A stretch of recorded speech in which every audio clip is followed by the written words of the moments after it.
Hello, everyone. I'm always double checking sounds. We're good. We're good. Hey, good evening. Good afternoon. Happy Valentine's Day. A day in which you get to express your love for anybody, not just those whose pants you wish to get into. Although no shame in the game, you know. It's Wednesday night. It's we're back for Reclamation session 4. Yeah, I'm in the middle of trying to eat dinner because things got a little weird, but that's okay. Hey Ben, why don't you give us a little recap? Sure. Because you ask us to keep these relatively brief. We all successfully fled to Greenwood. Some of us were meeting up with family. I believe Roz had a bit of a discussion with Braun about her sister going missing. Audie did a check-in with her family and also with Roz. And Titan gathered some of the more responsible people from the village that were there to kind of get an accounting of everybody and help decisions be made. And everybody kind of had a private moment where, I mean, I don't know if the characters know this, but in their private moment, their hero gene activated. Woo! And everybody got to become level 1.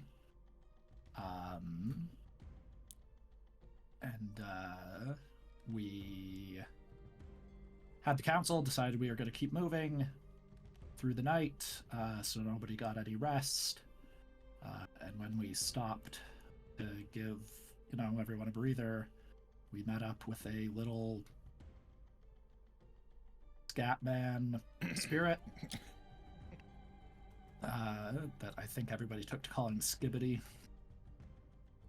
And it opened a portal in a tree, which Lilith, Roz, and Audie just dove through immediately, heedless of danger. Hopefully not a representation of things to come, but almost certainly it is. Well, Corona and Titan went to gather the villagers. Once through the portal, Audie, Lilith, and Roz came face to face with the Greenskeeper, who was in the form of a, grassy, tree-made nature dragon. It was super cool. And that's where we left off. Yeah, great. Tidy. Anyone else have anything that they feel like it should be added? I met a dead guy. Oh yeah. Yes. Lilith met a dead guy. Yeah, you met your first dead guy. The first of many. As I say, it's great that we can say the first. Wait, excuse me? Yeah. Lilith met a fellow who died sometime in the woods, being chased by unknown assailants.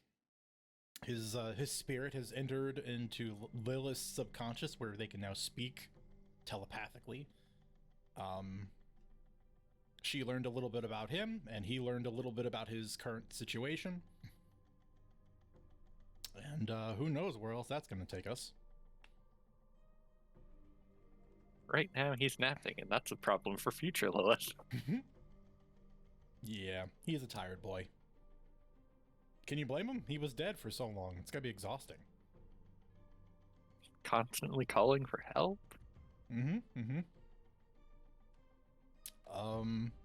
Alright, anything other than that? That was a good one. Audie sang. That's the only other thing I could think of. Audie did sing with her hair in her face. But sing she did, and evoke many emotions from the Greenwood survivors. But yeah, let's get back into it then.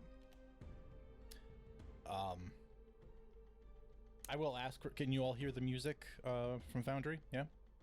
Yep. Good. Really wanted a proper musical change. So, three of you, Lilith, Melody, and Roswin, stand before this enormous hulking creature made of green and rock and earth and tree and bark in the shape of an enormous dragon, a caricature of it.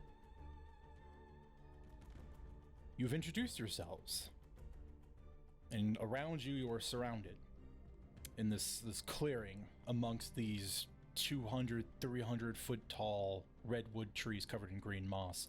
Dotted amongst them are these hooded, robe-clad figures and numerous flickering, glowing green tree spirits, of which look very similar to the one that brought you here, now affectionately referred to as Skibbity. The portal behind you is still open.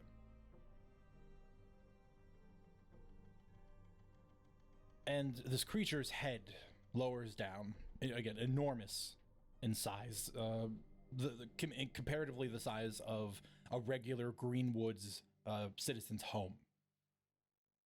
And it brings over this green glowing eye. It doesn't have any form of definition. It is just pure energy. But you can feel it observing you as it sort of passes by each one of you, taking stock as you've introduced yourselves.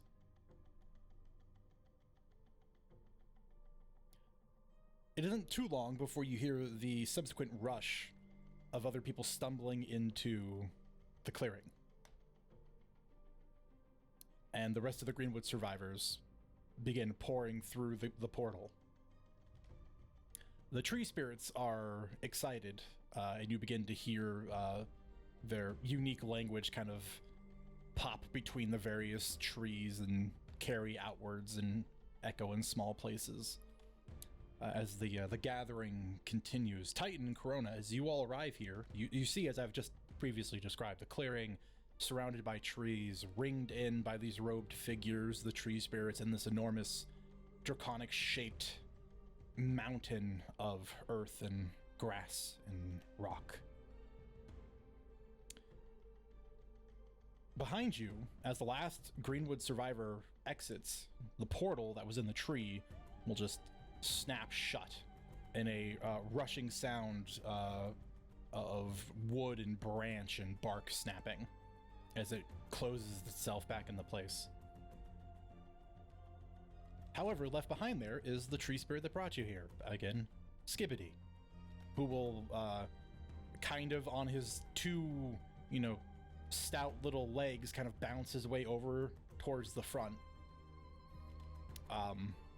And then kind of with his stubby little arm that he grows, will point to the lead person at the front, assumedly either Titan or Corona or one of the responsible council members, and then point towards the Greenskeeper, the dragon, encouraging you to go forward. Who would take the first step, I guess is the question, out of the newcomers?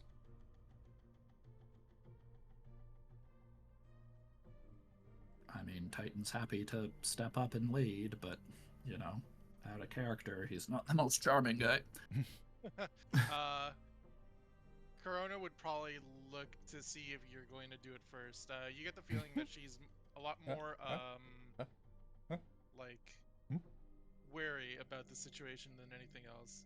She's not looking to be diplomatic right now. Okay, yeah. If Corona is cautious, Titan is not. So he would step forward. You take a step forward. Corona, do you kind of follow in step behind Titan? No. Just a bit, but she wants to be kind of like, like a buffer between a potential danger and the townspeople behind her. Okay. Titan, as you take your step forward, kind of falling in line beside the three girls who went ahead of you, the Greenkeeper's head and eye will shift one more position down, meeting with you.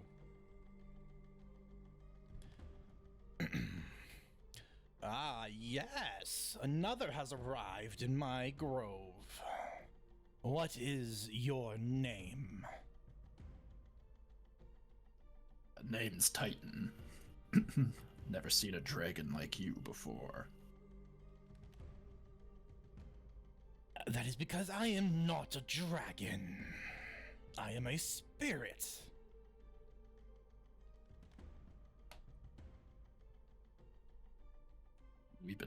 We've been oh jeez.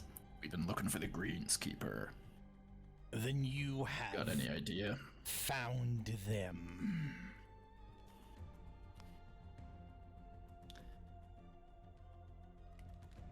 Well, that's good news. The old man, or Fazil, sent us. He said if there's ever any trouble in Greenwood, that we should come here. And where is Fazil? I suspect he passed, trying to buy us time. You'll watch as the head will turn a little bit, as if absorbing the news. And then you'll see along its form where there are leaves and flowers, you'll watch as they all tremble. And then the unusual phenomenon of everything around it in the grove that is green and alive similarly tremble. And it'll give everything this subtle vibration under your feet before it rescinds. That is most unfortunate news to have delivered to me. Trust me, it's not the best news any of us have heard either. And are these his children? Titan nods. The ones we could gather anyway. An army came. We don't know what happened to most of us.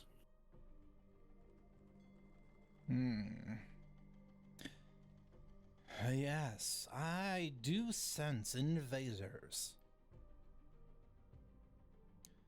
And I take it you have fled your home, and now have no place to go. Titan nods.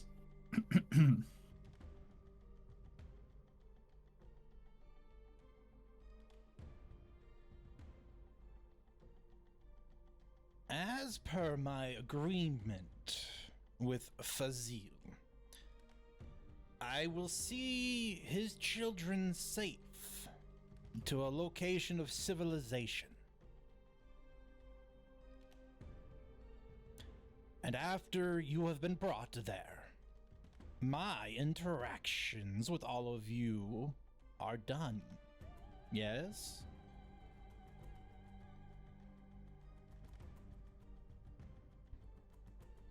That's all I can ask of you, Greenskeeper.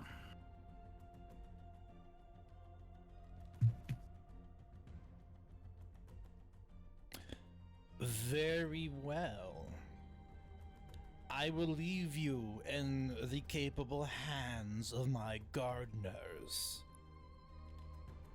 Do well to not disturb my court. Yes? Of course.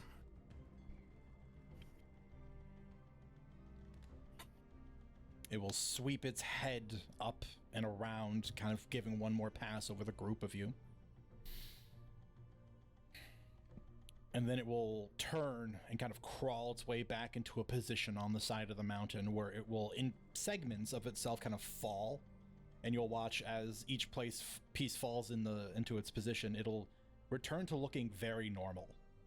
Very just natural. Until there is no sign of the Greenskeeper's dragon form left.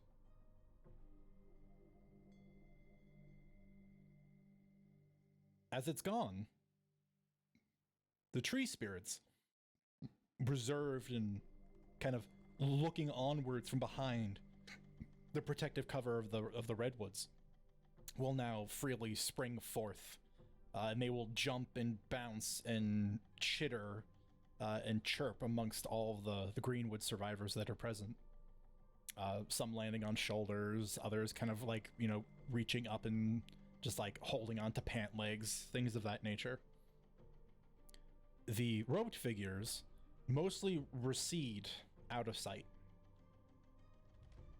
And it is when you're all just sort of taking in all the surroundings, the Greenskeeper leaving, even though you know clearly still present, a short figure, maybe just hitting 4 feet in stature, walks their way out of the edge of the clearing. A large nose, ears tight to the side of the head, completely bald, but with this bright, almost like sakura pink eye makeup that goes back into like swirls along the edge, wrinkles to denote the age of this gnome, who comes walking out garbed in various shades of green cloth attire, and they very slowly make their way towards the front, towards where Roz and Lilith and Audie and Titan are. Welcome to the court. You can call me Thistle. I'm the branch manager here. Lilith bursts out laughing. This one gets it. Audie stares for a little bit and then kind of follows suit in her silent way. She just kind of like,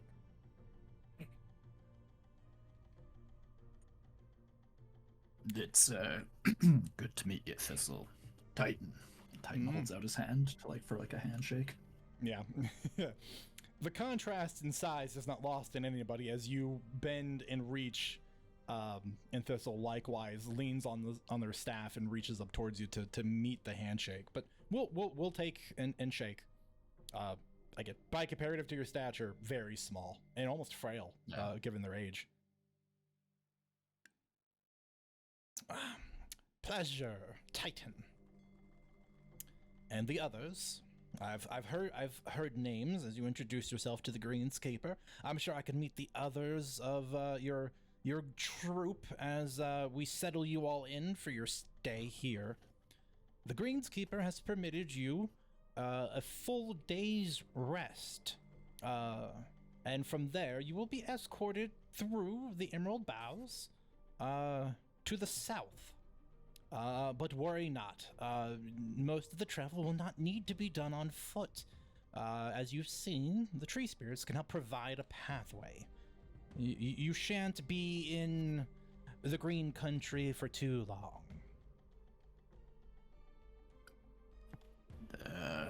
Thanks, old man. We appreciate it. You said that we're heading south?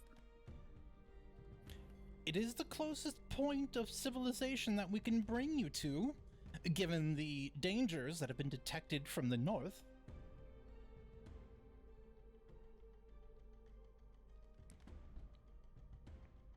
Would you rather somewhere else? I suppose a different path could be selected.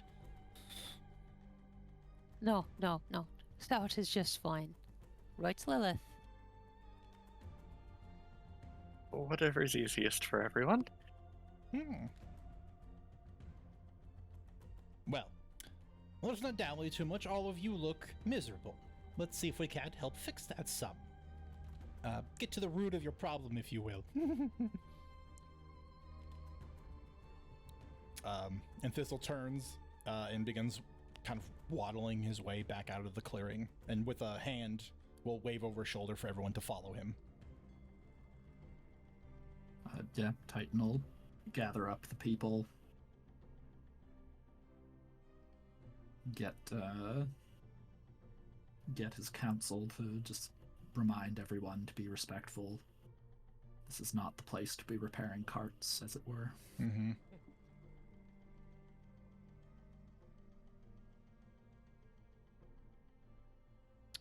Okay.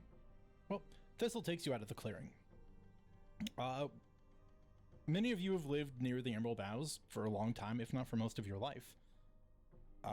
This section of the forest is similar to what you've seen in that it is verdant, rich, with no lack of greenery, flowers, or various creatures and critters kind of scampering about. The thing that is different from what you've seen is that the sheer amount of spirits, the young spirits, the tree spirits that are flickering about, a lot of which are kind of walking with the Greenwood survivors as you go, kind of acting as little, runway lights to guide you to the right path in case you somehow lost sight of Thistle. But you were all to take note of two other things, which are there are other spirits that are not these younger tree spirits. There are spirits that have more humanoid shapes and have a bit more detail to them, in that they look like they have small branches growing off of sections of their body. These ethereal leaves that kind of grow and fall like a wind, like leaves being caught in the breeze. Along with more the taller robed figures, the ones that are hooded and not revealing themselves directly to you. There always seems to be one. Wherever you scan your eyesight, there always seems to be one. They are not actively hiding themselves, but they're not appearing in grand numbers to you either. This will lead you for a time. Eventually, you do find that when you look around, there are worn-in paths, but none of it's tailored or tapered for people to actually follow. But you can see where there are footfalls that come through here frequently enough for you to follow.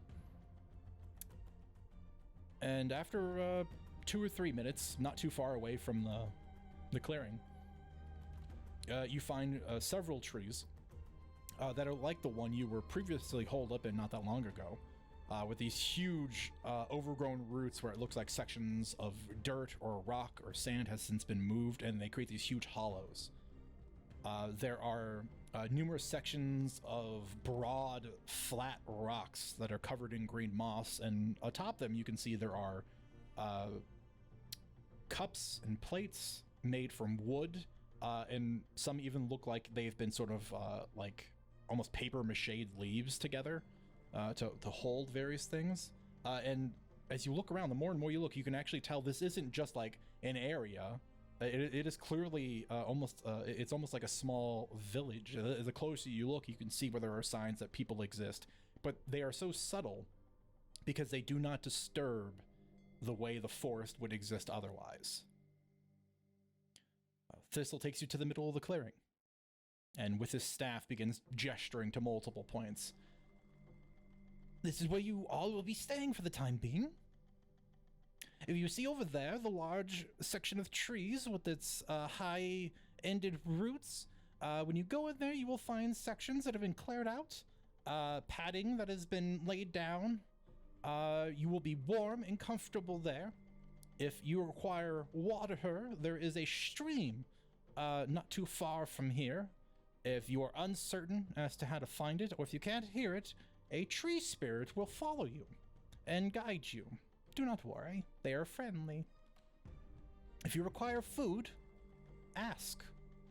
Or, if capable yourself, take from what is around you. Just be wary. There are things that are here that are, poisonous, to be quite blunt. I will be overlooking all of you for the duration of your stay here. So should you need anything, please ask.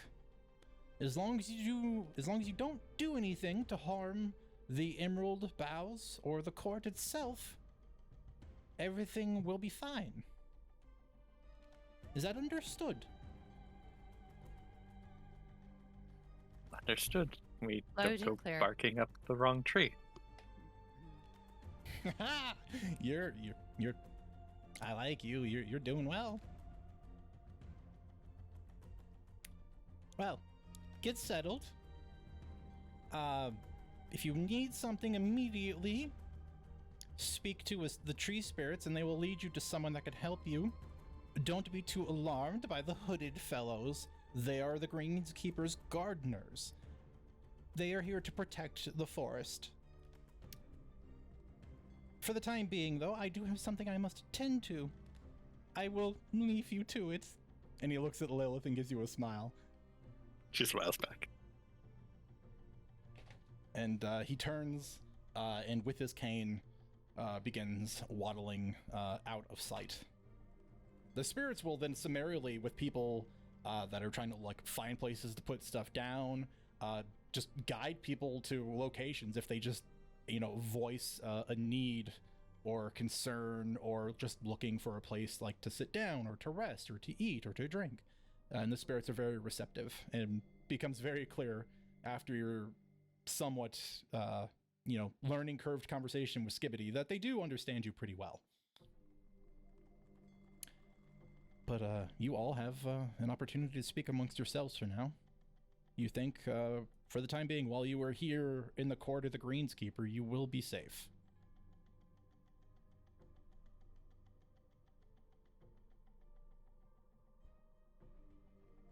Where do you think they're gonna send us?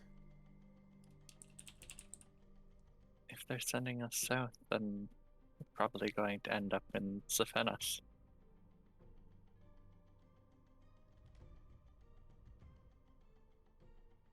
Well, if we do wind up there, I'm sure there's someone there who can help us, right?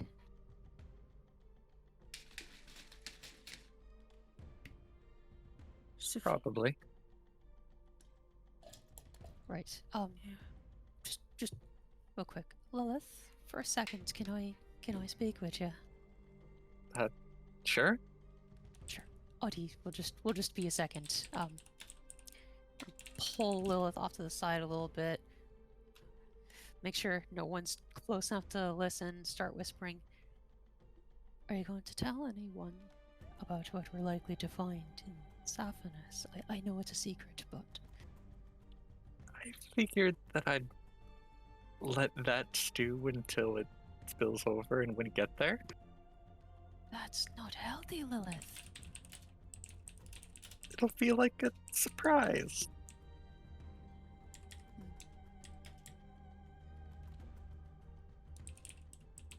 Right.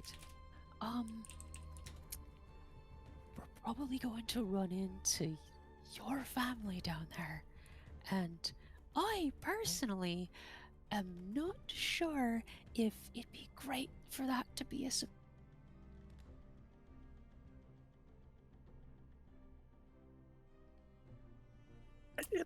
It'll be fine.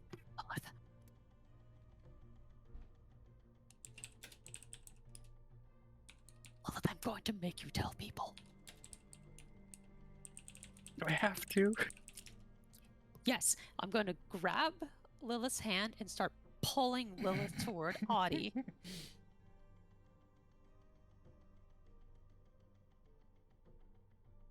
All right then. Lilith has a defeated look on her face. Tell her. So, as you might assume, being an elf and all, I'm from Safenas, the capital, Galanthos. So, if we head that way, we're probably going to meet my family. They might be able to help.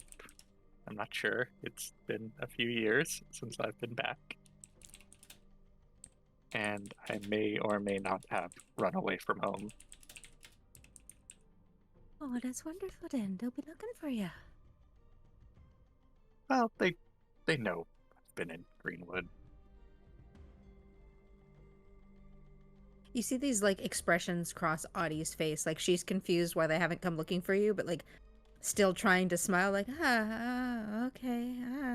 It's complicated. I'm not really sure what it's going to be like when I get back. Listen, we may not have to go see them, but we need people to be aware that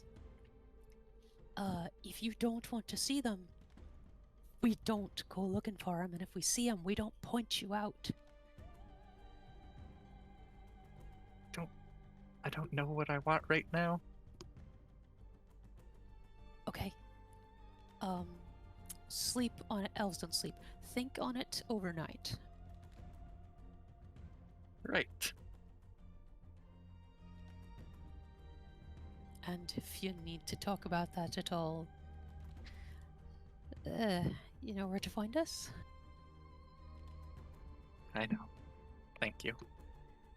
Yeah. want to go somewhere where I don't feel like I've made anything awkward.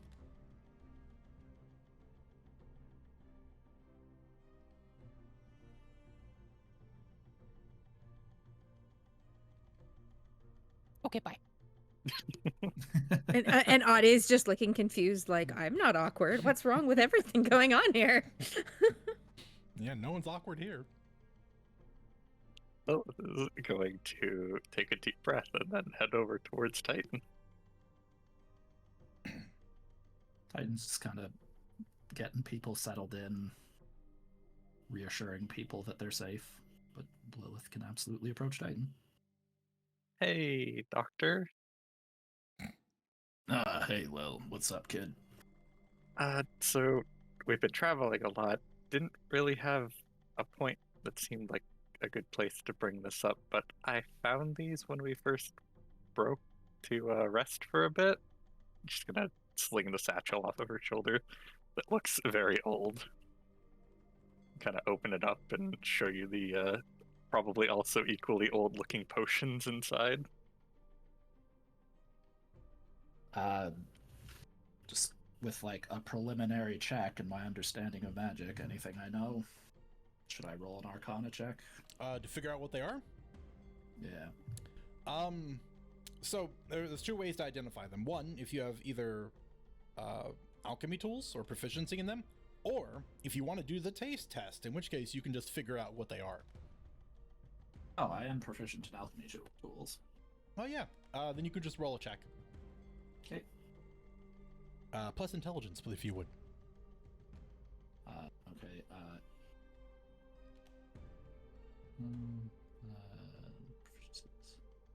I mean, not amazing. 14. Good enough. How many of them did I tell you were intact, Lilith? I believe it was 3. Okay. In the bag, Titan. First and foremost, you can tell that the quality of the potions has degraded because of their age. You can tell that the stoppers have like begun to disintegrate into the potions, some as well. And you know, usually like the shelf life of a lot of potions does tend to wane after a couple of years, depending upon how they were made. So you think the healing potions were of a higher grade once, but they are both just level 1 healing potions. The other potion is a potion of climate. Yeah. Then Titan just looks at them and goes, well, these two will heal people. That one will help you climb. You got any plans in mind for it? No, I just found them and thought they might be useful. I know there's healing potions and such, and figured if somebody got hurt. Nobody's hurt bad enough that I think they'd need a healing potion, are they? Most of the wounds you've tended to, Titan, you think are superficial enough that they wouldn't require a healing potion. Like, no one's life is in danger. People just might have some burn scars from the lightning prods. Other than that, right, everyone's fine. Okay. Oh, just hang on to him for now, kid. Thankfully, we don't need him yet. So apparently I wrote this down in my journal notes. There was 4 potions. Oh. Well. Oh no, one of them gets smashed. No, what a shame. And no. You know, because it's one of the reason why I asked, because I was one of those. I know I wrote it down what they were somewhere, but apparently I don't know where that notepad ended up, because I'm the worst at keeping track of my own notes. So I'm just going to quickly randomly decide one. Let's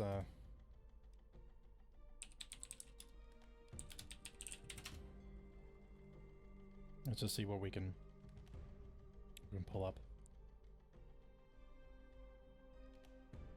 Okay, Titan. The 4th potion.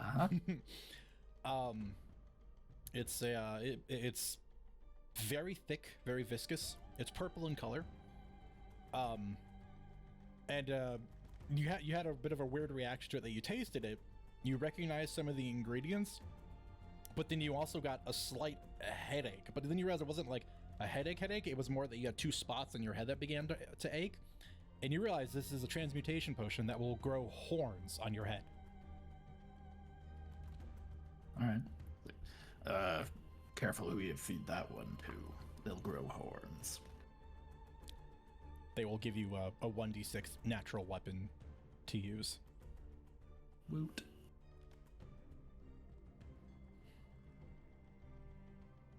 It's an odd potion, but okay. You said you found these in the forest. Yeah, it was nearby where we rested a little bit on the first night. He nods. They're pretty old. I don't think anybody's looking for them. Yeah, I don't think so either.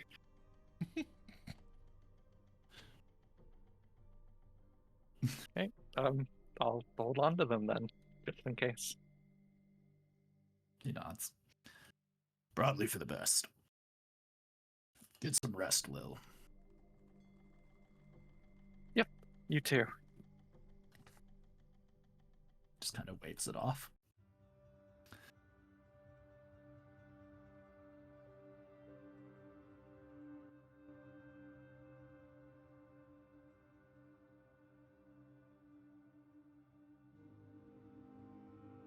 Did you guys get the change of music? Yes. Okay. Yep.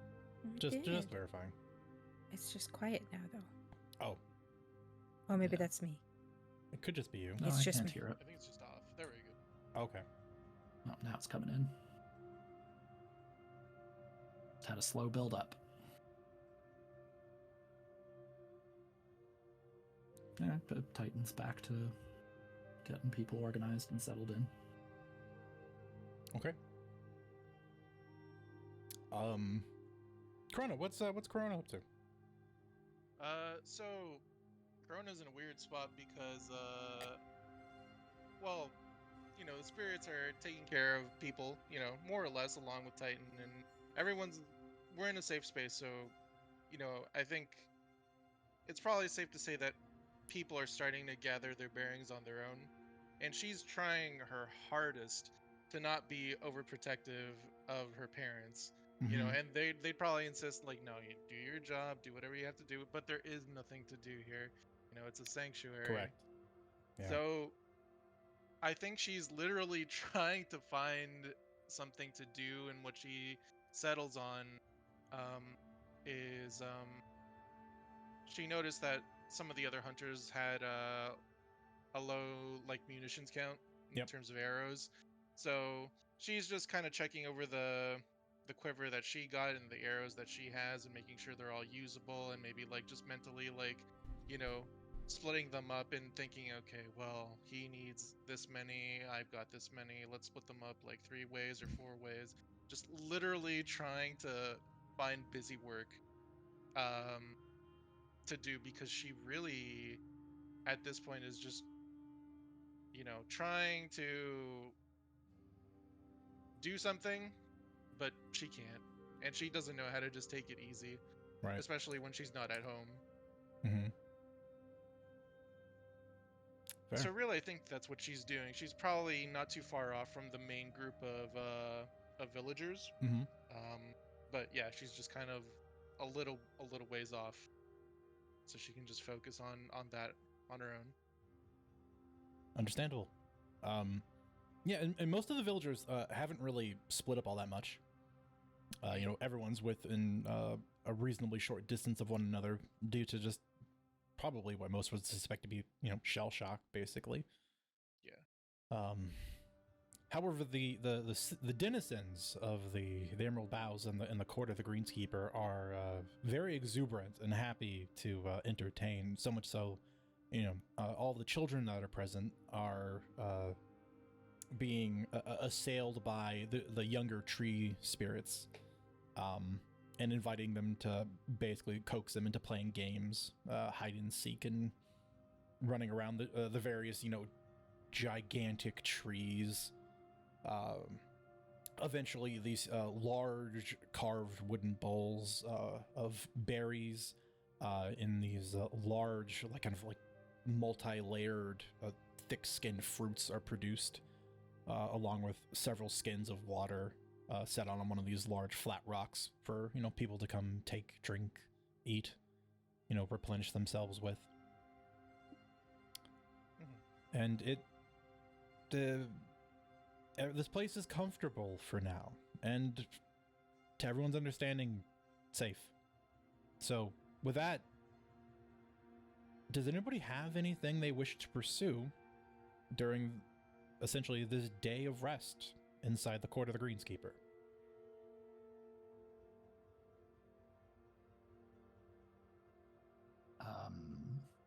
I mean, but yeah, like, Titan's gonna approach Thistle. Like, hey, old man Thistle. Titan? I don't want to mess up anything in the Greenskeeper's space, but do you have any herbs good for healing or burns? It's nothing life-threatening, but if I could ease my people's pain, it would mean a lot to us. I think some could be scrounged up for you. If you're willing to give it some time, we can have them brought to you by, I don't know, some time before you leave. Yeah, that'd be perfect. Thanks, old man. You're all right. Thank you. I will send out some gatherers, and we'll have the herbs brought to you soon. Is that all you need, Titan? You've already given us shelter, food, safe passage, and these herbs. Even I'd be hard-pressed to ask for more. Very responsible and reasonable of you. Well, then I won't keep you. Then yeah, Titan's just gonna, again, head off. Dress people's wounds. Do what he can until herbs arrive. Otherwise, that's kind of him for the night, doing that stuff. And getting much needed rest. Yeah.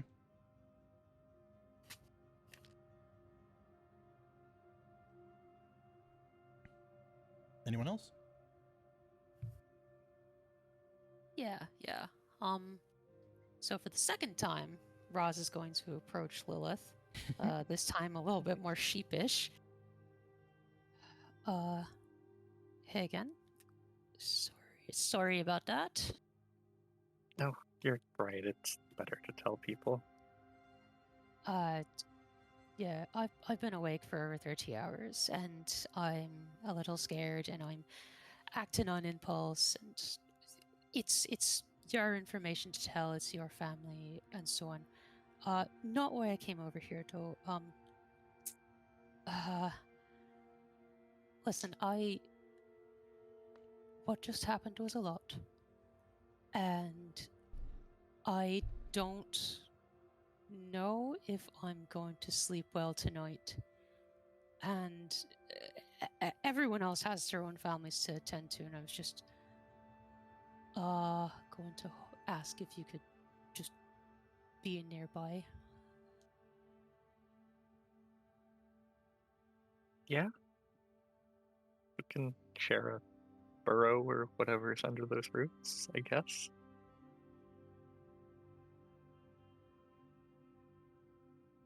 Okay, great. I won't go telling everyone about this. That one I'm not dumb enough to tell everyone about yet. I'm going to shut up and I'm going to go to bed. She's gonna pull rods and do a tight hug as tight as she can. You're doing fine, Roz. You just need some sleep.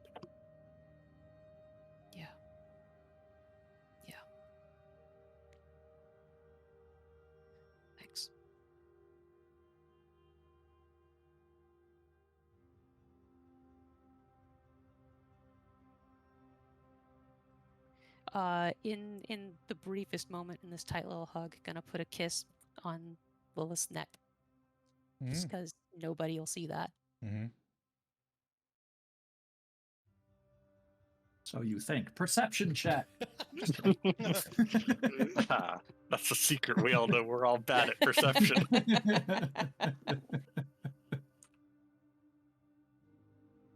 No one will know anything about it until the end of the campaign.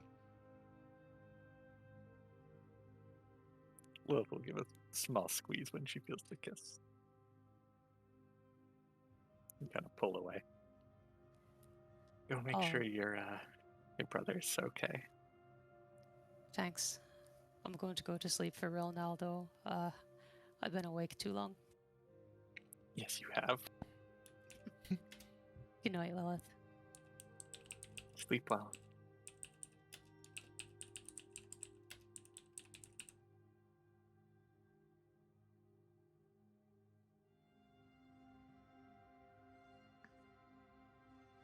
So anyway, Lilith's gonna call up Eleanor and see how he's doing. Ah. I mean, you've given him a little time. See how well he's recovered. You don't receive a response, Lilith. It seems as if Bellinor is still in slumber. Okay. She'll kind of look down at the artifact. Does it still have the new rune in the center? It does. Well, with no response from them, she'll go to wherever Roz and her family have set up their sleep for the night, and she's just gonna trance awkwardly nearby. Yeah, fair. Yeah, neither Braun or, well, really mostly Braun doesn't pay any mind.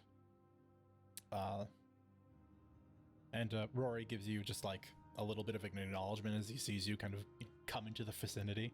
You know, a small smile. He's still, you know, holding tightly to his wooden sword. She gives him like a thumbs up. He smiles a little brighter.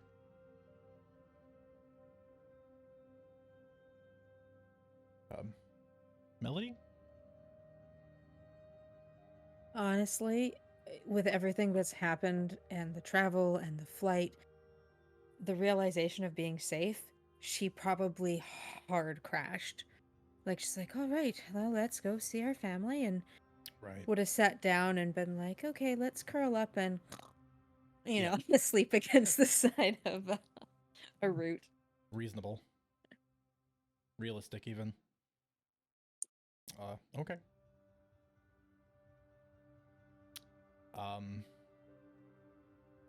I realize this is what started it, but I'll cycle back to you real quick, Corona. Anything other than just busy work for the remainder of the evening? Yeah, because I don't think I don't think even she has the patience to do that for who knows how long. So, I think from where she is, would she be able to tell where her parents are and like if they're asleep or not? You probably know where they are. People kind of settled in really quickly because of just how exhausted they were. I mean, other than, you know, literally hiking for over, you know, half a day at a fast march, you know, they're recovering from, you know, shell shock from having their homes taken away. So people crashed hard, kind of like how Audie just demonstrated. So you know where they are. Make a perception check. Let's see how well you can identify that they're asleep before you know, stumble in. Let's see. Oh, not bad. 21. Oh wow, really good. Yeah, so, you know, you slowly kind of approach, not certain as to their status, but as you get a little bit closer, listening, watching, and you kind of crest, and you see crest over the edge of one of these, you know, slight rises, and you see where the roots crawl up in the section where you know they've kind of posted up for the time being. One, you hear the iconic snores of your pa. Okay. And two, when you kind of get within you actually get them both in vision. You can see that they are currently holding each other and are kind of leaned up against a crook of a root, and they are both just passed out. Okay. I think she's going to try and make as little noise as possible, and she'll go and try find one of the spirits if she can. What size of spirit? You've got small, medium currently. The medium ones haven't been as direct with their interactions, but they're around. So, of which type? The ones that she could ask something of. Oh, yeah. So pretty much any of the younger tree spirits have been receptive to this. Okay, then she'll approach one of the smaller ones, Mm-hmm. which I'm sure are kind of everywhere, and They are by the hundreds. By the hundreds, okay. Yeah. They're everywhere. All right. She's just going to ask, probably a little awkwardly because she's not used to asking favors like this from strangers, but she'll say, "Hey, I'm assuming you can understand me, but you guys Skippy. got anything sweet here? Maybe something that'll last, something that doesn't need to be eaten immediately." Dida boo. Dabadi. Even just berries or something. Yeah, it puts up both hands. You know, it extends two little arms out of its main body and puts up hands in front of you. What is your passive insight? Passive insight. Yeah. 12. Okay. It's good enough for you to know it's telling you to stay here. Okay. And you watch as it'll sort of kind of curls itself backwards and it rolls into a little ball and bounces away quickly.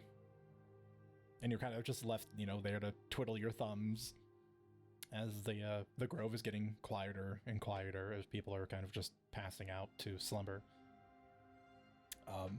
After about like 2 or 3 solid minutes, you'll watch the spirit return. It won't have anything in its hands, but it'll land in front of you. It'll kind of, you know, sort of like water drop in place where it'll get fat at the bottom and then skinny at the top, and you see its head reform. And it will grow 2 little arms once again, and now it's pointing off to its side. So like to if someone were standing to the right of it, or in front of you to your left, it's pointing in that space. And there's nothing there. Up until there's a moment where, as the light is fading, as the day is getting later,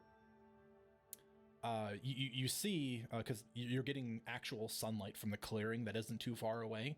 One of the rays of light shifts a shadow over the segment of where it's standing, and one of the hooded robed figures is suddenly in that position.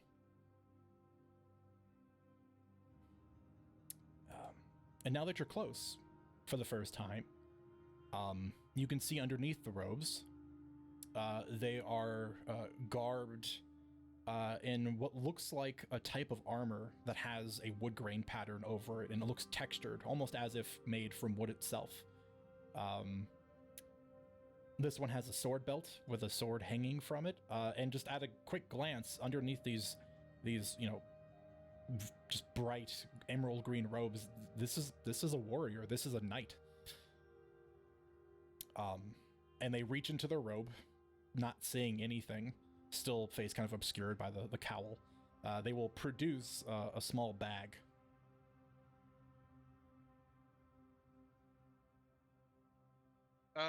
Corona is going to hold out her hand to accept the bag. They will just drop it in your hand. And when it does, you hear the clink of something kind of hit against one another. Not metallic, but something clearly dense that, you know, when they hit one another, they make a noticeable sound. Interesting. Okay. She's going to probably raise an eyebrow at that a little bit, but not one to, you know, turn down the hospitality that's been given to them. She's going to rein that in and say, "Thanks. I think this will do." Ibada. Dabaskibide. And you see the tree spirit just kind of, you know, now pointing at you, holding the bag. You want me to try it? You see it nod its head. She'll open the bag and look inside. Inside, you do have a brief moment where you open it and you're confused because it looks like a brief glimmer, again, in the fading light of almost like a bag of coins. But when you fish one out, it's a small glimmering disc of, at a glance, it looks like a hard candy. It is a beautiful amber color. When you open the bag, there's a wafting scent of citrus. Okay. I think she'll take a bite. Or, suck on it, whatever, if it's hard candy. It is hard candy. I mean, yeah, who's to tell you how to eat a hard candy? Yeah. We don't know Corona's preferences. Yeah, so if you pop one into your mouth, immediately, it's sweet. After you have it kind of sit there, in your mouth for a moment, and it begins to melt a bit, it is a little bit mapley. It has hints of citrus between like orange and lime. And as it progresses, it also tends to get a bit smoother, almost kind of buttery.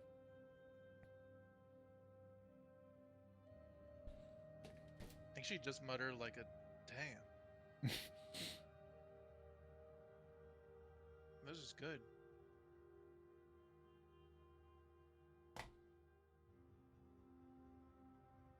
Habibida. Mm-hmm. And you see the spirit turn to the gardener that's here, as if he's talking to the gardener. And the gardener will look down at the little tree spirit. I'm glad to be of service.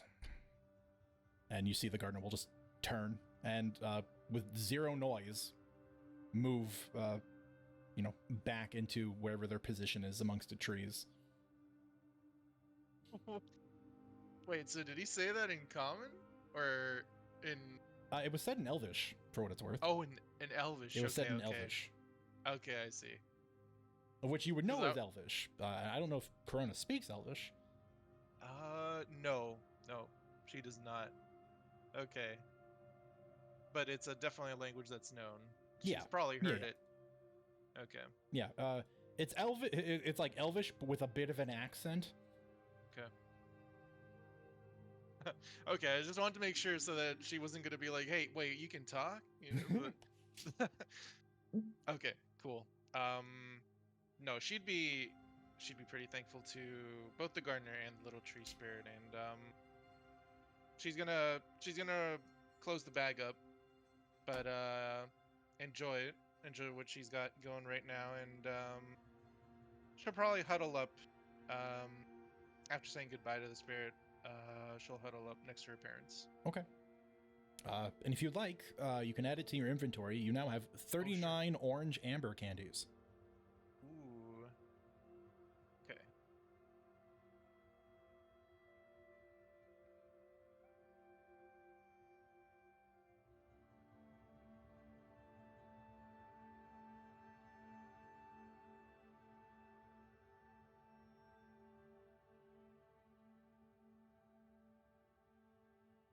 Okay. Well, sounds as if everyone is going to, after a little bit of work, or in the case of others, complete exhaustion, find themselves a place to sleep. And while it is not quite the comfort that you've come to know from your abodes in Greenwood, you don't find yourselves cold. You don't find your stomachs empty. You find yourselves comfortable and assured.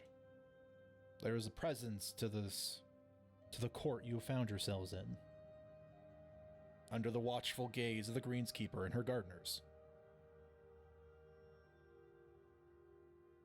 And you all will get a long rest. Hooray!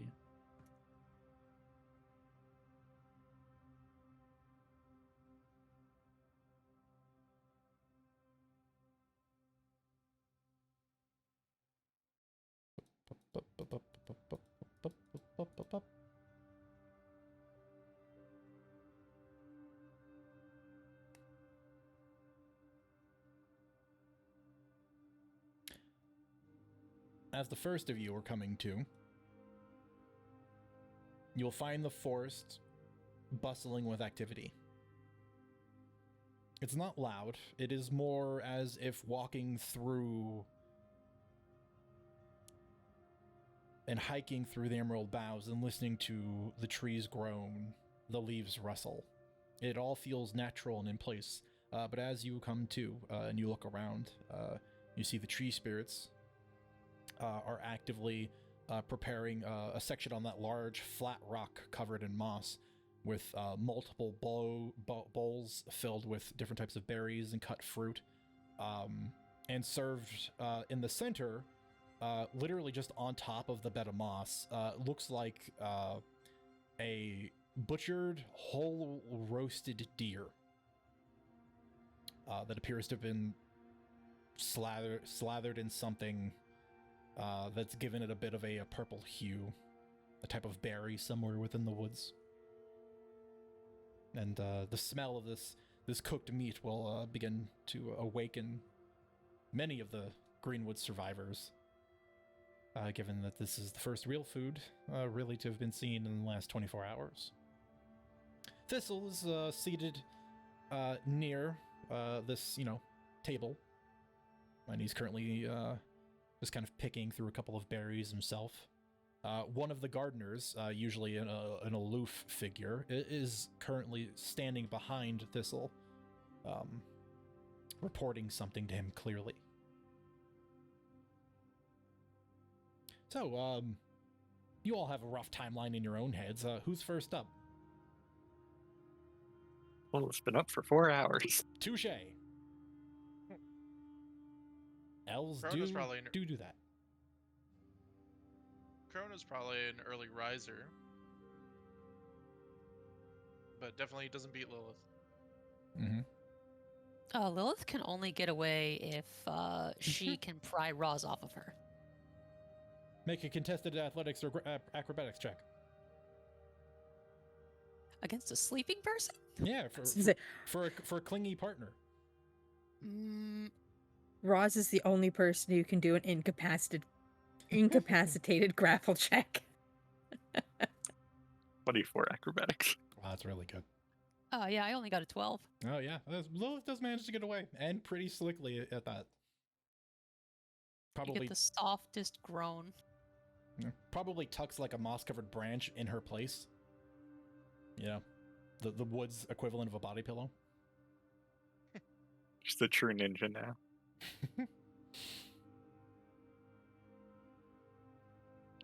Lilith doesn't have any plans for that extra 4 hours. She's just probably wandering about a little bit. Well, I mean, not to spoil your lack of plans, when you would remove yourself from your trance and awaken for the day, you would find that Bellathor is awake. You actually sort of innately sense his presence versus before when he was talking to you initially. It was unusual because you have a voice in your head, but then he receded, and you realized when he receded, you felt normal, like before you'd initially made contact. When you came out of your trance, you felt something else, and somewhere inside you just knew that it meant Bellathor was likewise aware and awake. Eleanor? Is that you that I feel in my head? I would be alarmed if there were many others in your head. I haven't met them yet, if there are. It's been a weird couple days. How are you? Are you feeling better? I am feeling... I am unsure how to describe how I'm feeling. It has been easier to come to terms with the fact that I am dead. And likewise, frustrated about not being able to remember why it was I was chased into the woods and left for dead. or why the people doing the chasing wanted me dead in the first place. And likewise, and perhaps because of our unique situation, the sad but anxious state that I think we share, which is reasonable given everything that has happened.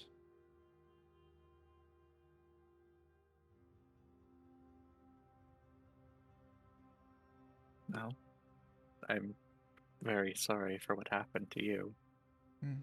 And I'll do what I can to try and help you uncover the mystery of why you had to die.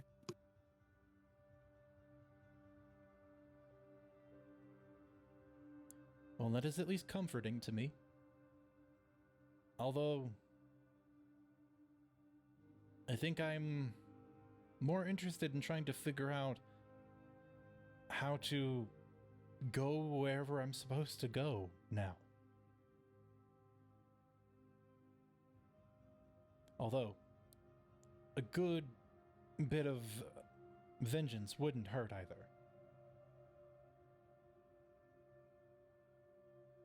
Do you remember anything about the people that were chasing you? No, not really. Only that they wished to snuff me out. I just know I knew something that they wanted me not to. But I don't remember what that is. Perhaps if that memory is to return, I might have a better chance of identifying who these assailants were.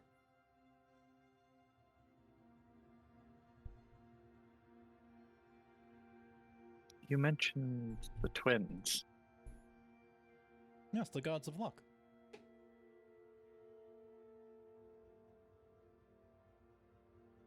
Well, we've got a few hours before the others probably start waking up. And I fancy myself a bit of a history nerd. Why don't I try to help you get a bit caught up on what's happened in recent years?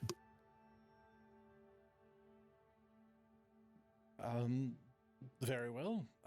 It would probably be valuable to hear about some things that have happened while I have been trapped and might jog a memory or two loose.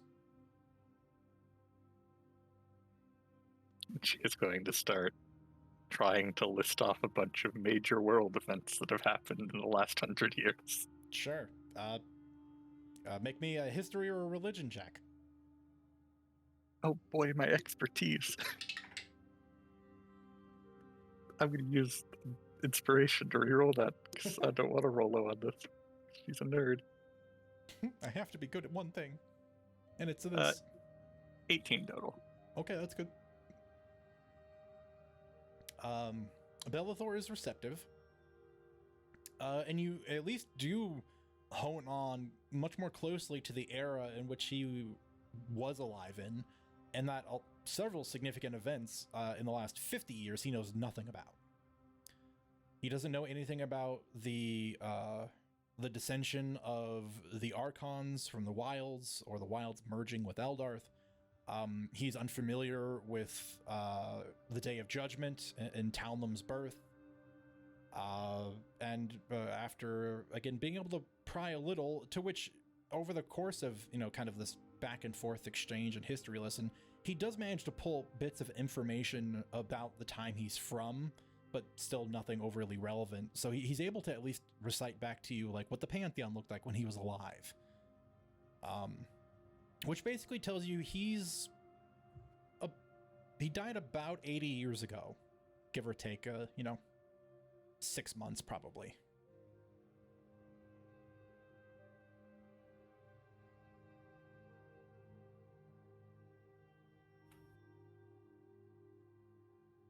I think that's probably going to take her a few hours trying to think of everything off the top of her head.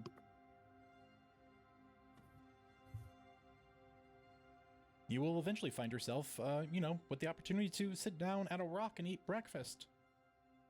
She's been paying no mind to anything happening around her. There's just been little spirits probably going right past her. Yeah, I mean, getting everything ready. Yeah, there are some that will even just kind of like use your knee as a springboard to like just move on, like as if you're just part of the environment. You find the spirits kind of have this very free-spirited attitude about just going about, living, regardless of, if people are obstacles or not. And honestly, they kind of have when they do bigger preparations, like before yesterday when you guys were here and you all sort of just watched, occasionally there'd be like a bowl of food that would appear. Lilith, again, you're very clearly involved with Bellathor and doing this back and forth sort of history exchange between the two of you. They kind of have this very almost like Disney-esque Fantasia style preparation to themselves, where it's not like the whole bowl with all of the food in it doesn't just appear.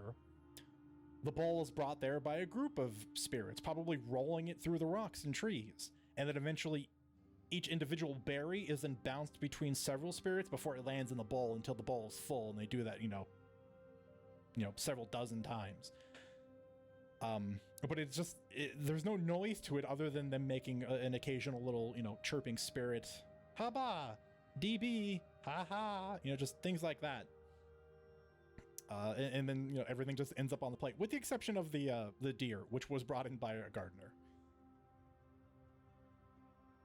It's definitely points where she's like in the middle of explaining something that happened 50 years ago, and she's just watching this. Mm-hmm. She has nothing to say to it. She just thinks it's fascinating. And it isn't perfect either. There are occasional stumbles and a handful of, various smeared berries and sliced fruit that have been sort of just, stepped on or lost between various roots and rocks that were just left there. Returned to the earth as they came.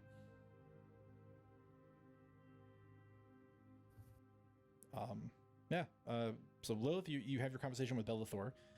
Several Greenwood residents that passed out much earlier than several of you began waking up and going to partake of some food gratefully. Like I said, so what's just the general order of everyone kind of waking up and getting to? So obviously Lilith, the elf, is up first. I heard Corona's an early riser. Yeah, she has to be because of work. She probably still would. Mm-hmm. Honestly, your parents are up before you, given that they turned in a little bit earlier. Yeah. But yeah, they were already at the gather table. Okay. Titan's stressed enough that despite exhaustion, he'd be up probably about as quick as he could be. Fair. Just long enough. Yeah, exactly. Yeah, fair. Roz, despite being an early riser, is probably very late awake this time. Reasonable. And what about Adi, the last of the group? Where is she? I would say probably similar to Roz, one of the last to wake up. She again, between carrying siblings, running, diving headlong into a portal she knew nothing about, have to sleep it all off. Yeah, the toll of the constant adrenaline wearing off.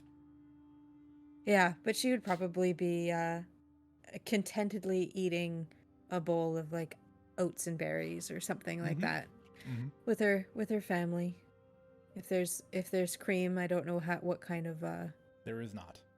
Okay, fair. Then if it's I just wasn't sure. They brought a deer in. I didn't know if they had a cow somewhere. There are not forest cows. Let's be honest. There could have been. If there was cream, maybe ask why and what from. Boats? Possible, actually. The mountain range is very nearby. That being said, no, there is no dairy to speak of. Okay. Fresh berries, various herbs, edible herbs. There are oats, of which can be boiled, combined with boiled water and other berries to make a passable porridge.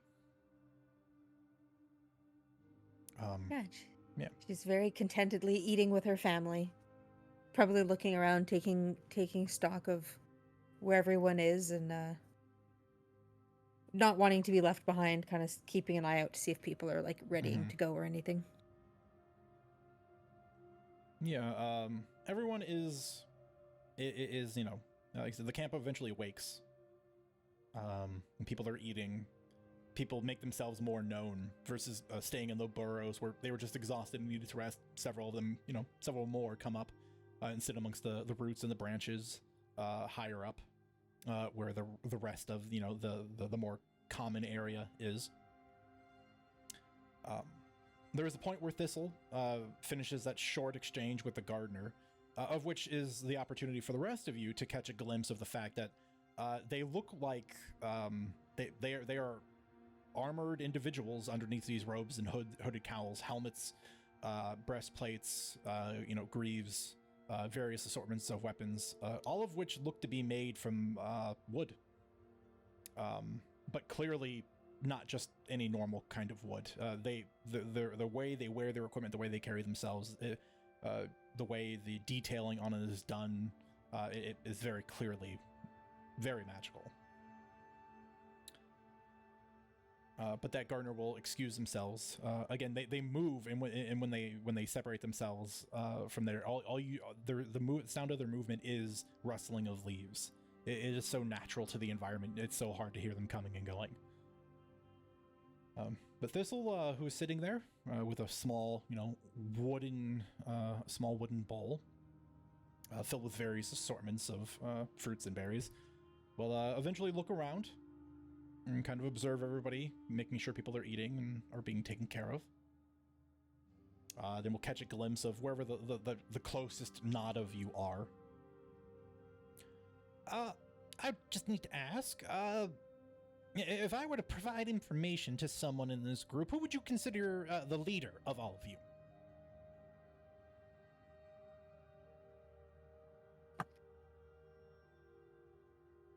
Right now we're leading by a committee, but I can relay things to the rest.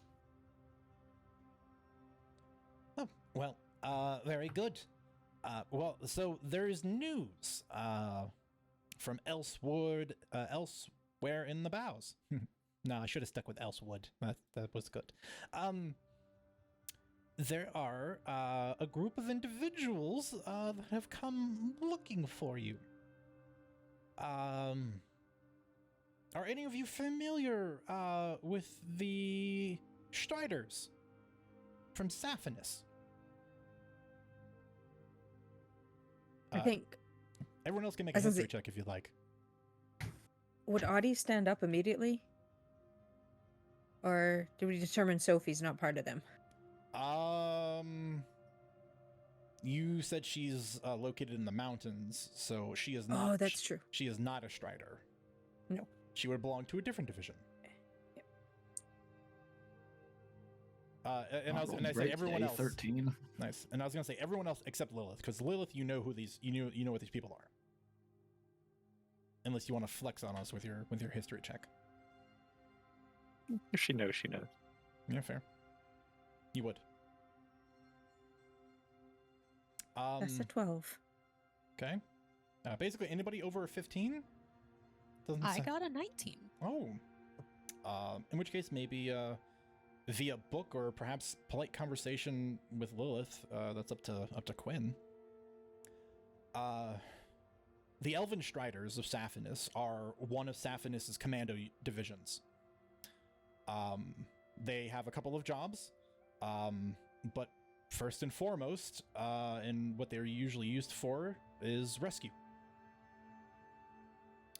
They are essentially, when not rescuing, they are Saphinus's division for stealth tactics and sabotage. They are a very highly storied commando unit. So much so, especially Lilith, given who your mother is, you know the commander of the Strider division, and probably even a couple of the captains prior to your leaving your family's, circle.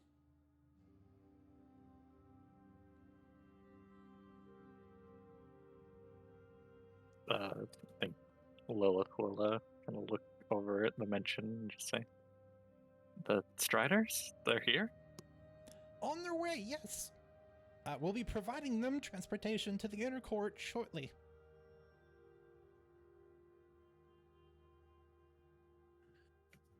She'll Titan kind will of. look at Lilith and like, is this good news, kid? They're essentially the ones that are usually sent out for rescue missions, among other things, from Saphinus. They're pretty elite. Titan nods. Good news, then.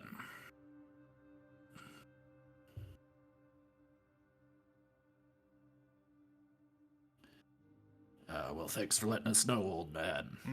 When they arrive, I'll come speak with them, too. No worries. I'll be sure to bring them to you.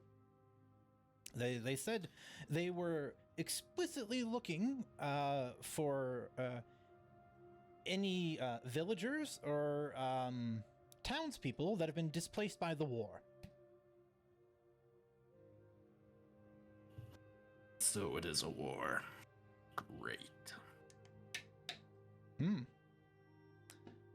I suppose it is.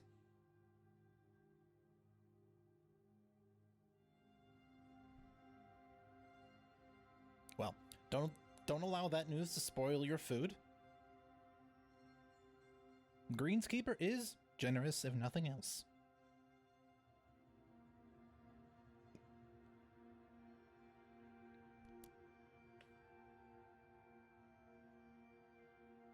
Yeah, that he has been. Thanks again, old man.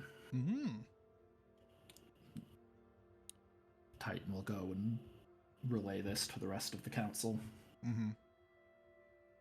And they kind of quickly pass word amongst those who aren't present to ready themselves for visitors and probably to move on to the next step of wherever you all will go. But before the Striders arrive, we are ready for our break. So, we're going to go take a 10-minute break, and we'll be back. And when we do, you all will get to meet the elite members of the Strider Elven Commando Division. Woot. And be right back. Welcome back. Hey, that was a quick 10 minutes for me. Hopefully a quick 10 minutes for you as well, so we can keep you waiting. So we've returned. The party just received news that a group of Elven Commandos, the Striders, are on their way seeking those that have been displaced by, air quotes, the war. Which is probably not good news for anyone within the Greenwood party to hear. Sometime during the conversation, and a little after, but prior to meeting up with the portended guests, Titan, you are provided with a bundle of herbs that you are told, if just processed into a paste, will be good for helping burns and the recovery of the tissue, so that way it doesn't leave scars. Well, then Titan's back to work. Tending to the wounded. Yep. He's prioritizing children. That is fair. The good news is, due to the very fervent Greenwood parents, only one child came away hurt, and it wasn't actually an electrical burn, it was a twisted ankle. Well, that is good news. Good job, parents. Mm-hmm.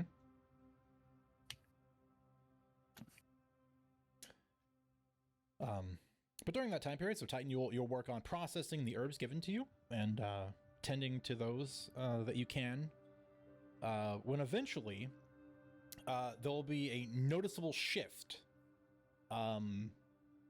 in the grove that you all are in, as you watch several of the tree spirits that were, again, they're usually just around playing or talking to somebody or entertaining somebody on some level.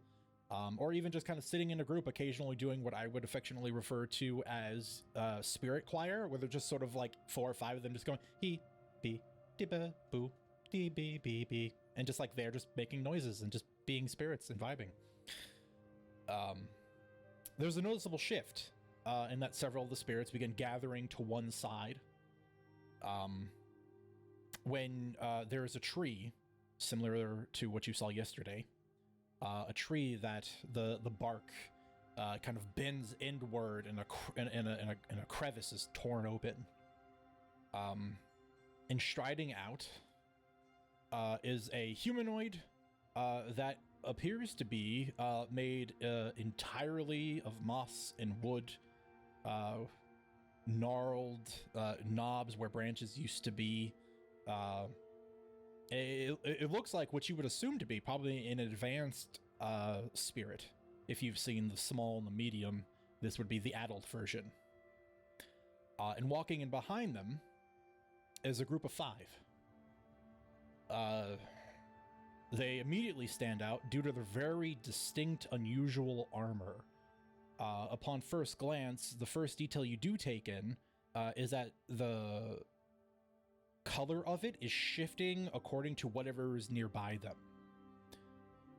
And in moments when they stand still, you watch as almost whatever magic or enchantment is on the armor seems to become 10, 20 times more active, and they almost lose their profile in place. The armor itself, it looks like it's made from various like overlapping patterns of a kind of a long, sharp leaf shape, of which makes up the helmet that covers everything except their eyes. And they walk in, also rustle leaf quiet, being led by this woodskin spirit, to which you see Thistle meets them. And their exchange and greeting is very brief. It looks like perhaps they've had a conversation before, and Thistle then brings these 5 commandos to all of you, of which Titan, you and your gathered council are there, ready to meet them.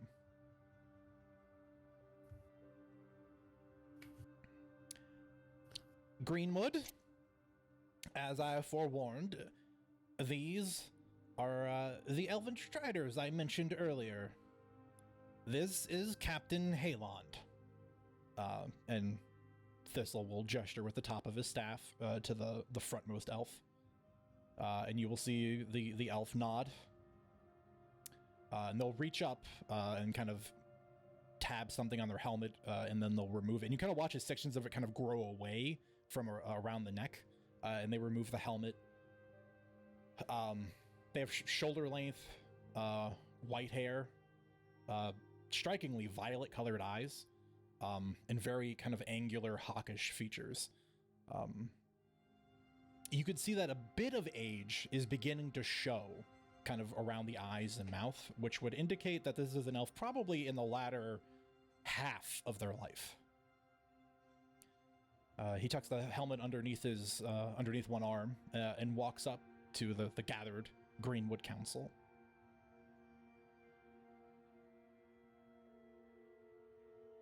First, allow me to say that I am very... The words seem hard to speak. I'm very sorry for everything that you've lost recently.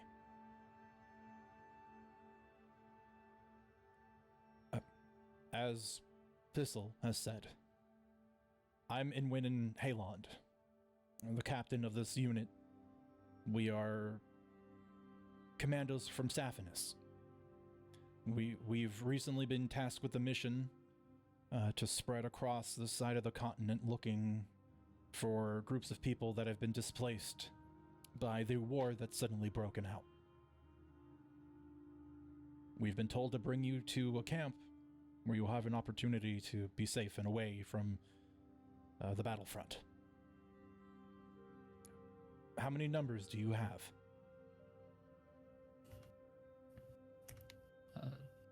Titan will give the estimate the Yep. exact count Yep. he got, which was a little over 30. It's 42. A little over 40 now. Yeah, it's 42, the official head count is 42. We got 42 here, and maybe some more who followed the river. You will see the captain nod, turn to look over his shoulder at two of the other elves. They're all identical with the exception of slight changes in stature and height.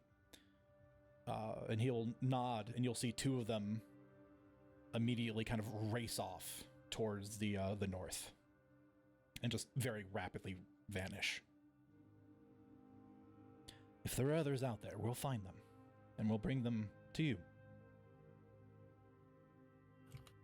Thanks, Cap. Sorry.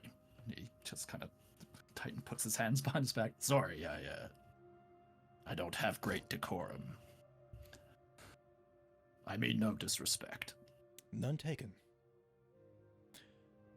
Given the circumstances, I would expect people to have less manners than you do. That being said, we are prepared to take you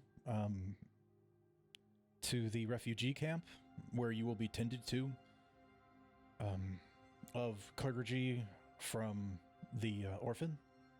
If you are all ready to go, we can leave now. Well, the Greenskeeper here said that they would escort us to the city. Is the camp near there? The camp is closer to the Emerald Boughs, further from the capital. Titan nods. You mentioned this is a war. Capital under siege. No, it has not reached the borders of Saphinus yet. Currently, the line has been drawn between the Titan's Horn mountain range and the capital, the Republic of Belwind. We have yet to assess exactly how far the attack has emerged in the northern side of the continent. It is what my team, while finding refugees such as yourself, is looking to report on. Titan nods. Makes sense. Well, I'm sure we can get an adjustment from the Greenskeeper to take us to the camp. If you think that's the better option between the camp and the city. We don't know what it's like out there. We are preparing camps to take in those that have lost homes.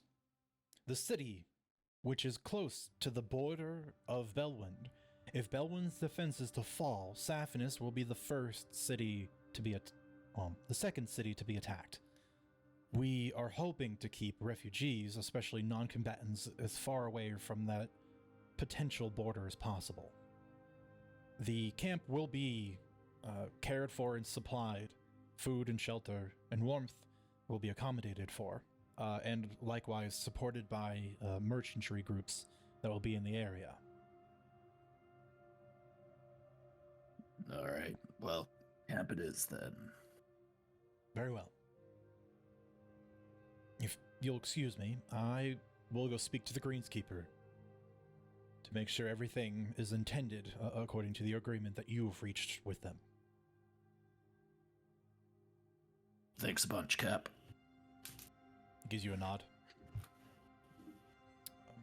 We'll then walk very briskly in the way that a soldier would past the group and towards the open clearing where the Greenskeeper resides.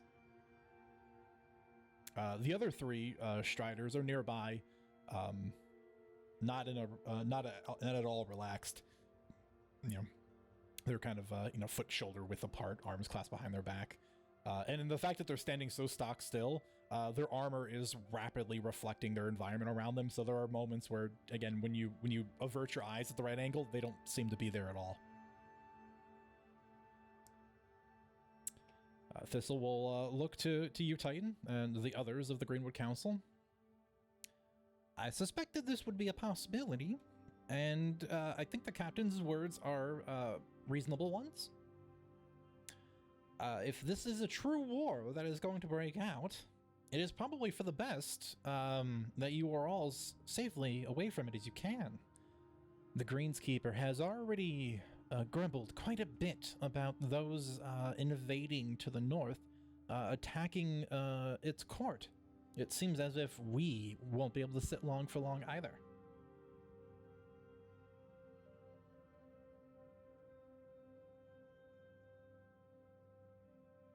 They're bold indeed if they're coming after the spirits of the forest.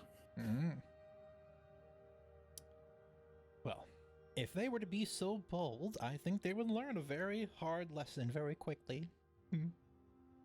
But I don't think they are. The incursion's not that rapid. But we will see. Hopefully, it won't amount to too much. To cross through this forest would most certainly mean a death wish for any army.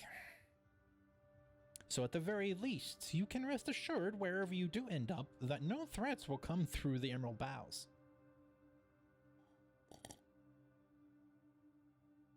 That's good to know, old man. Give them hell for us. Most certainly.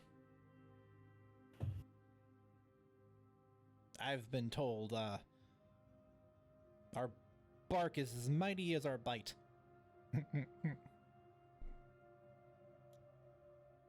He gives Lilith a thumbs up. She acknowledges it, but her mind seems elsewhere. Lilith, why don't you roll me a percentile die? Oh boy. We're just going to randomly determine the odds of one of these Striders knowing you. 86. Wow. That's usually in the alignment of good news for you. Would you consider it good news to know one of these, or would you consider it bad? I would consider it interesting news. Well, then, do me a favor. Roll a history check.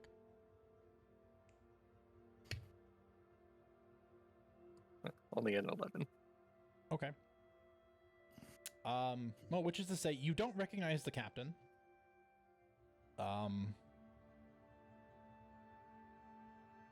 And none of the other Striders that are currently present, seem to acknowledge you.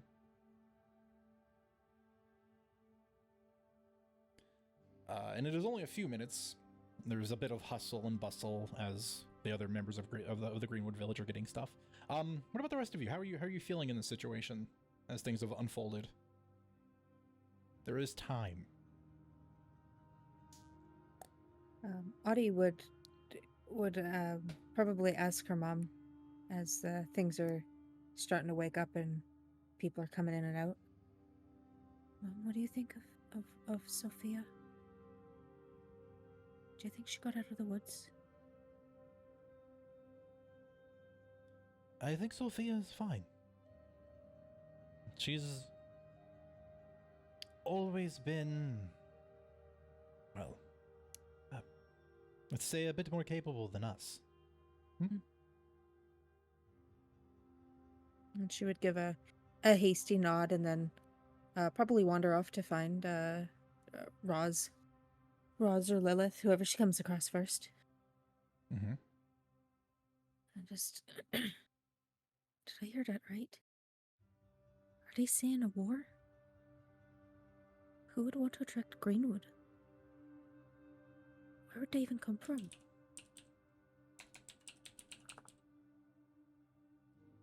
All we can tell is that they came from the north. And we can tell where those little things were. I think we can make a guess.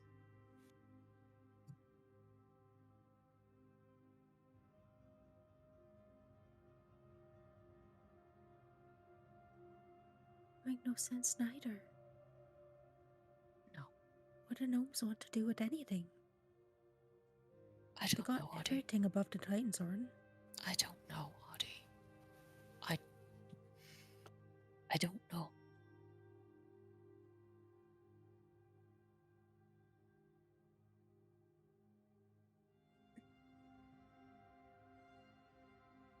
I just don't know.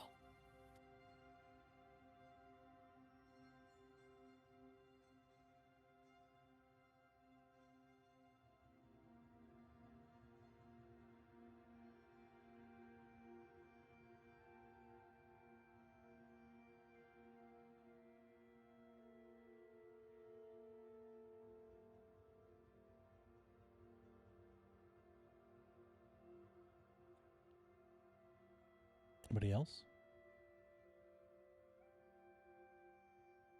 I think Corona wouldn't have that much to say, but the one thing she does say is, to no one in particular, probably just out loud and not hiding it from anyone, just kind of mumbling, "War, huh? The fact that we're probably collateral. I think that makes it any better in my eyes. I feel even worse."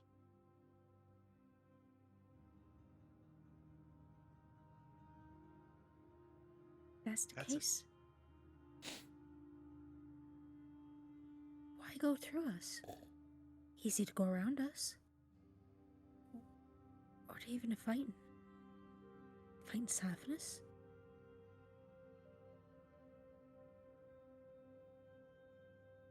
Dunno.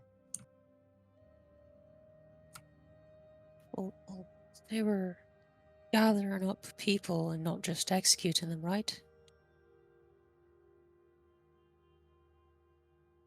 Right, we heard that. Mm-hmm. So they came here for us.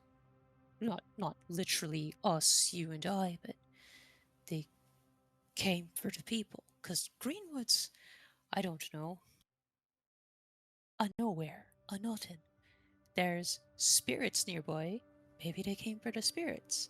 But then why not just kill all the people?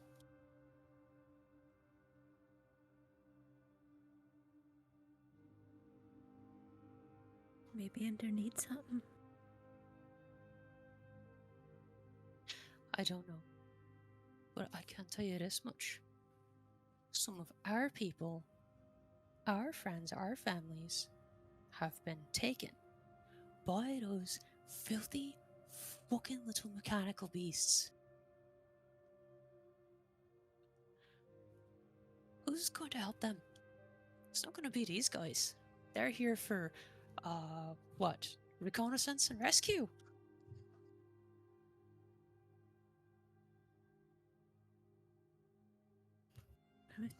If they got my dad and they got Holiday, well, that's a good start from the inside.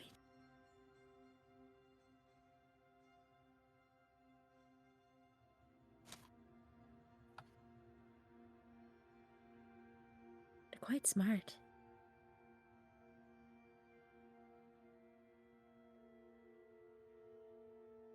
Maybe they're looking to fix an app. Maybe.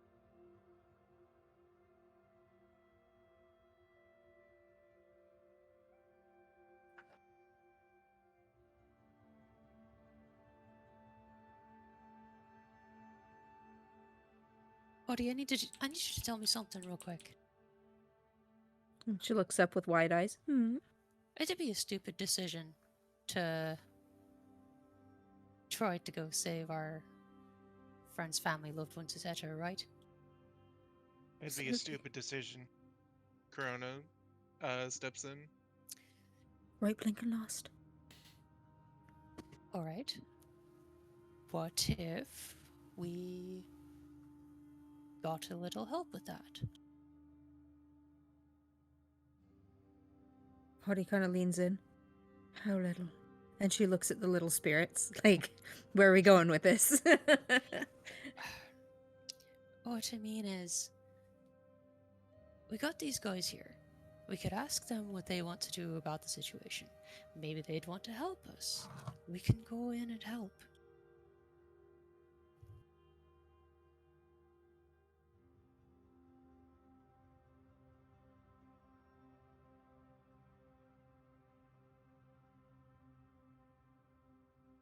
That might be stupid still, depending on who you ask, but I think we're getting. I could get behind that idea eventually. Or failing that, maybe we go to the refugee camp and we don't just stay refugees. Something. There's a war. We can help. We have to help. We're caught in this now. War's got two sides. Anything else not back.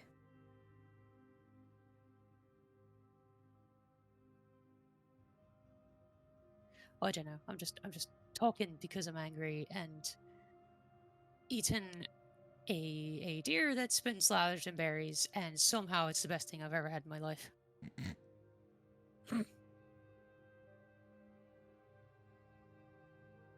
Well, Rosa, promise. Time comes, I'll help you kick their teeth through their feet. Oh, I'm gonna kill them all. I'm gonna find whoever made all those stupid little things.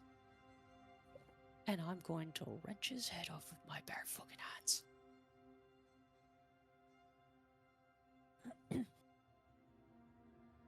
Just easily, ma'am. Alright then. My hands.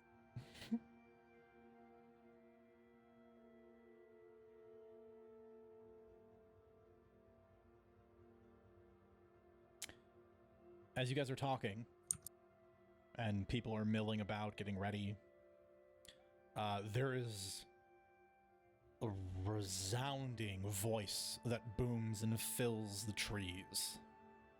And you hear the Greenskeeper.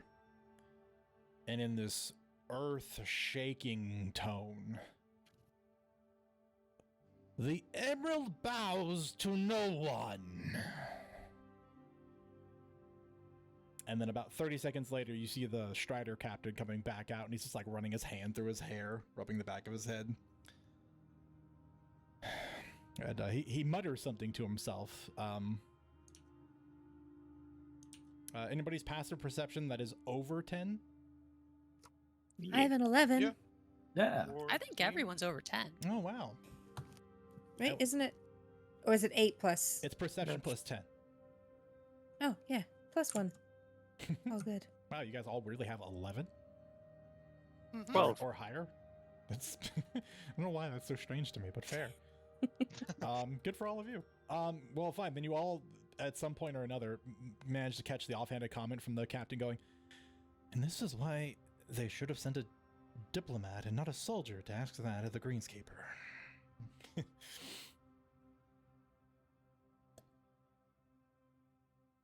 He returns, looks at Thistle. Thistle gives him a bit of a sympathetic look, and then he turns to regard those of you that have gathered. "We can leave as soon as all of you and your people have prepared. We'll be taking you to our refugee camp to the south of the Emerald Boughs, inside the Safin's borders. When the last of you is ready, we can depart. If you have any questions, I will do my best to field them." You see Thistle go over, "Ah, good one. I'll have to take that."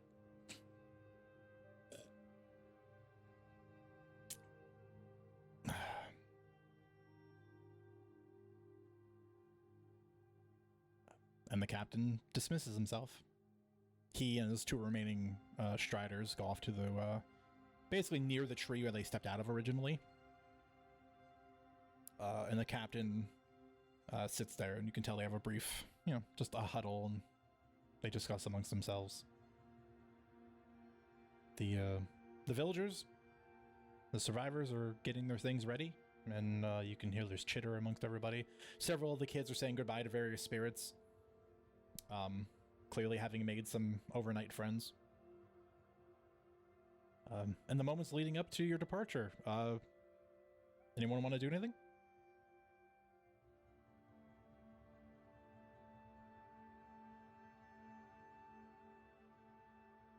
Nothing Uh, important. Just helping people get ready. Yeah, I think to try and keep the kids in line, Audie would kind of round them up a little bit. I'm sure Lotus is doing something very similar, seeing as She she's is. teacher to all of us kind of thing. Mhm. And Audie would kind of try and give a bit of a rousing inspiration to the children kind of thing, and go, it's like, all right, we're not heroes yet, but all heroes need all heroes need a leader. Right now, Lotus is your leader, and you listen to her and you follow everything she says. You get a resounding agreement, nods, enthusiastic shakes of the head. Several of them kind of like either grab onto like the edge of, Lotus's now a bit torn dress. Some of the older kids hold her hand. You did a good job, period, Audie. That's why I didn't even ask for a check. But it's also, Lotus is just genuinely looked at as, a mother to everybody in the village.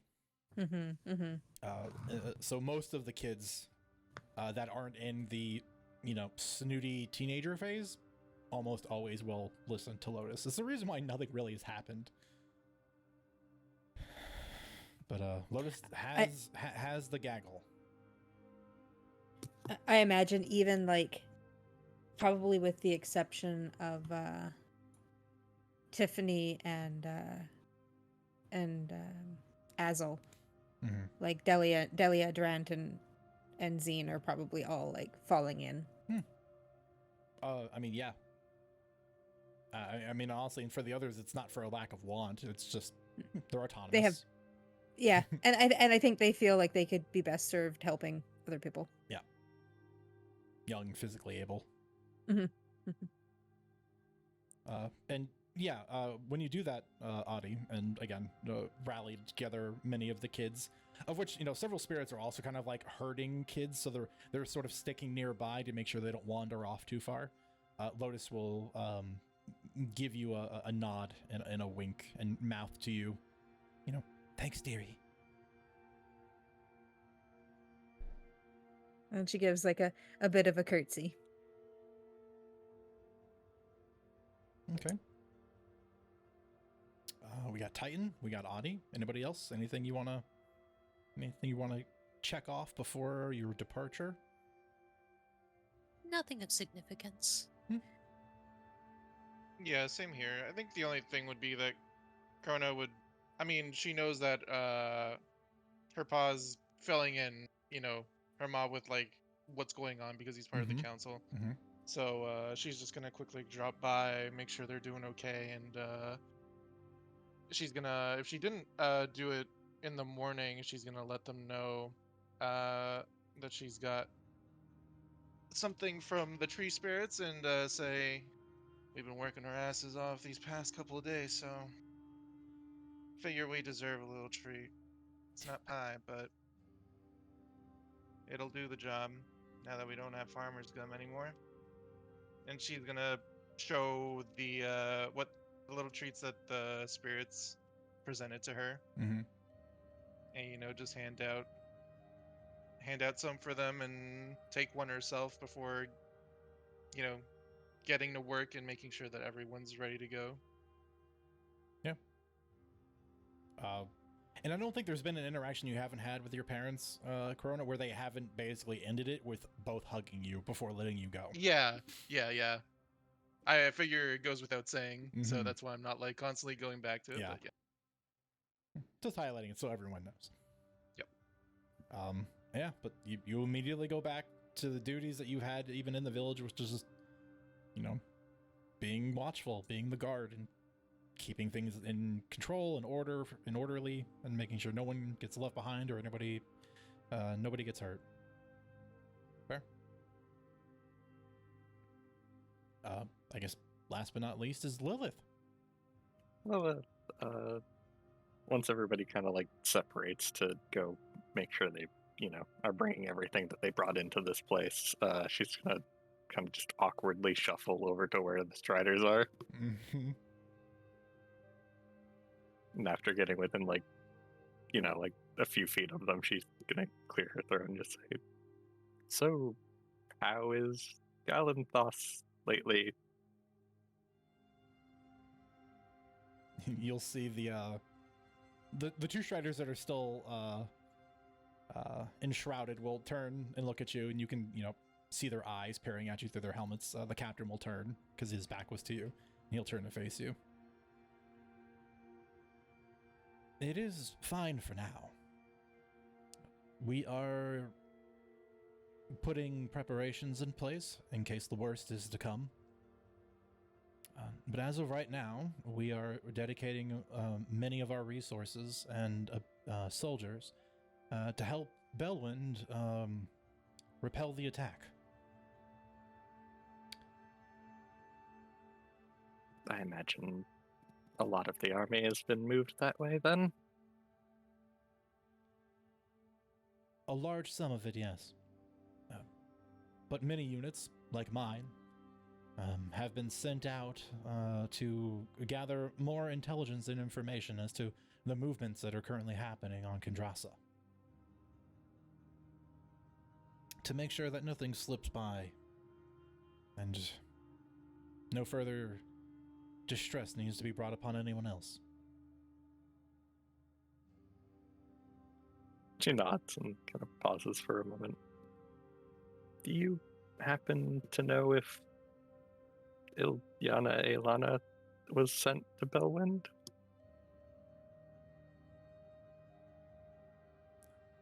Are you familiar with this person? Yes. Can I inquire as to your relation? I can't exactly share information such as that, given that it is information of an important individual. Without reason. She kind of takes a breath and slumps her shoulders. She's my mother. Persuasion check.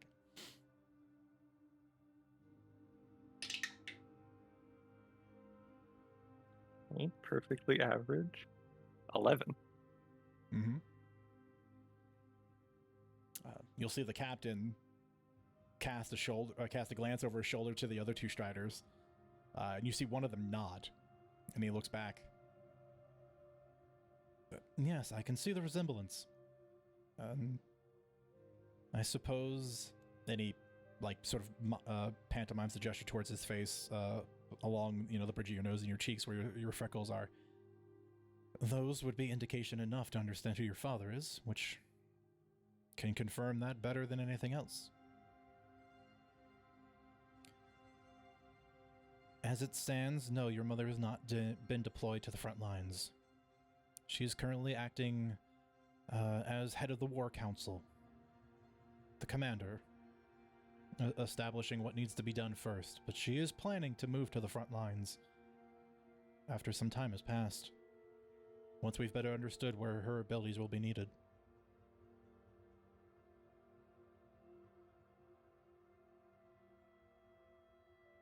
Thank you for letting me know. Hmm? Do you know if either of my siblings were sent there?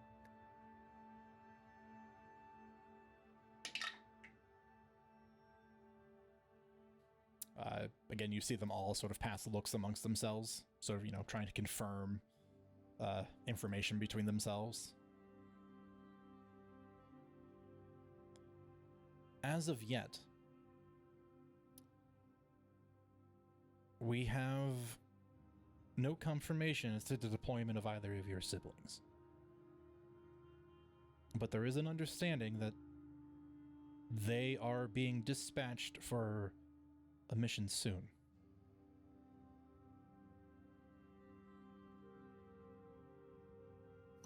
All right. Thank you. Of course. Can I ask you a question? By all means. Why are you out here?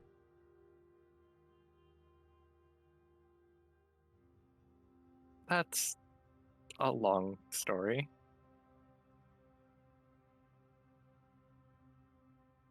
I won't pry deeper. You don't owe me anything.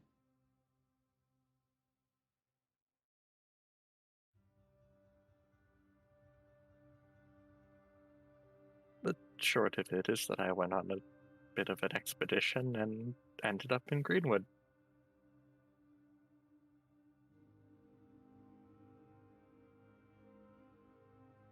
And I decided to stay there for a while.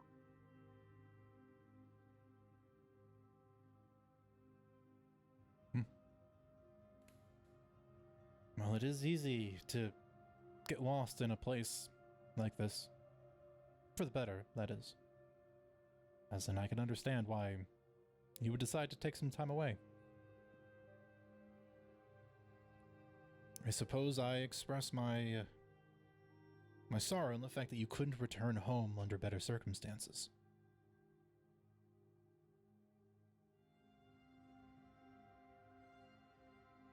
Well, I don't think anyone could have predicted this. No. No one could. They're saying this is the first war of its kind. And it will be one that this world will not forget for some time to come.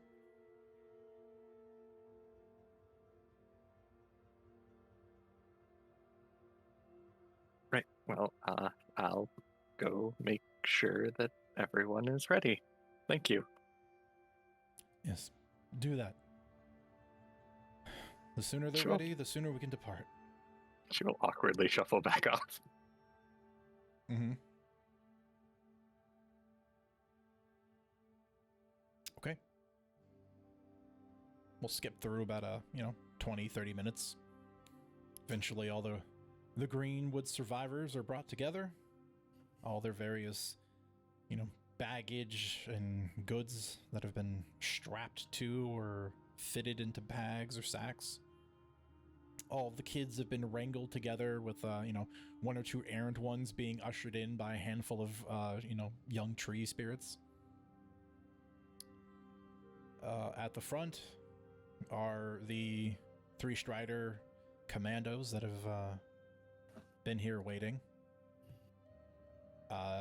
Thistle is off to kind of the opposite side where they're kind of on either side of the tree that brought the Striders in the first place.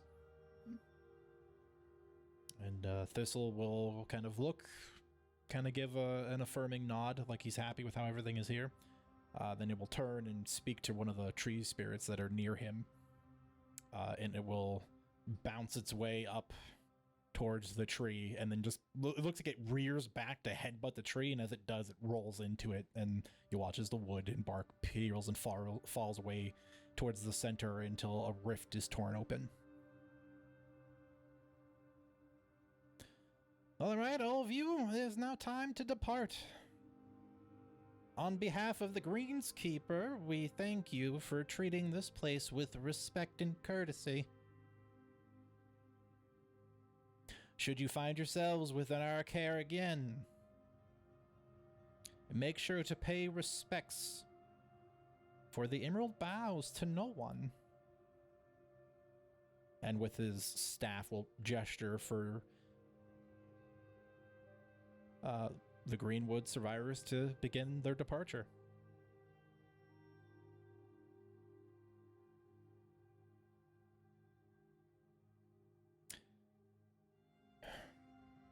The first part of the group, led by some of the elders, goes through. Those with the heaviest burdens that are shared amongst a couple of villagers pass through. Lotus and the mass of younger children are one by one gone as you watch several of the young tree spirits, form multiple arms and begin waving at all the kids as they wave back, departing from their newfound friends. Interspersed amongst this is all of you somewhere. Are you departing with your family? Any last words?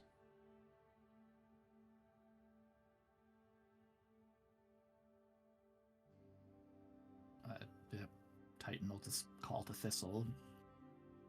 Thank you, old man, and thank the Greenskeeper. I'm doing my best to honor things in Fazil's place.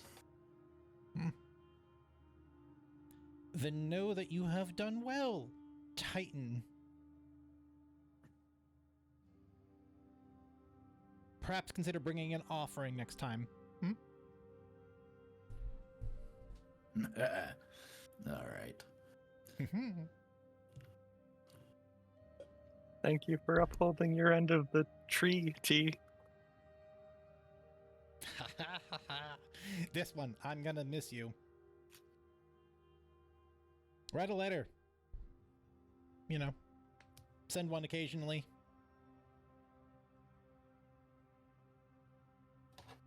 Just, you know, give it to any old squirrel in the boughs. It'll make its way here. Understood. Mm-hmm.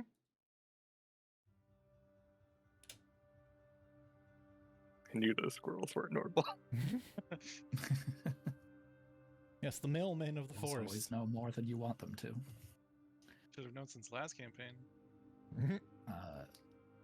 But it's Titan's just waiting till all the villagers are through. Feels it's his job to make sure everybody gets through. Yep, no But words once from everybody's through, he's going to quickly catch up with Lotus. Okay.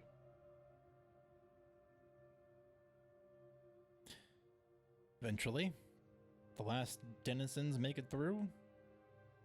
Titan and a few of the more capable that stayed behind to assure everyone else was through follows through.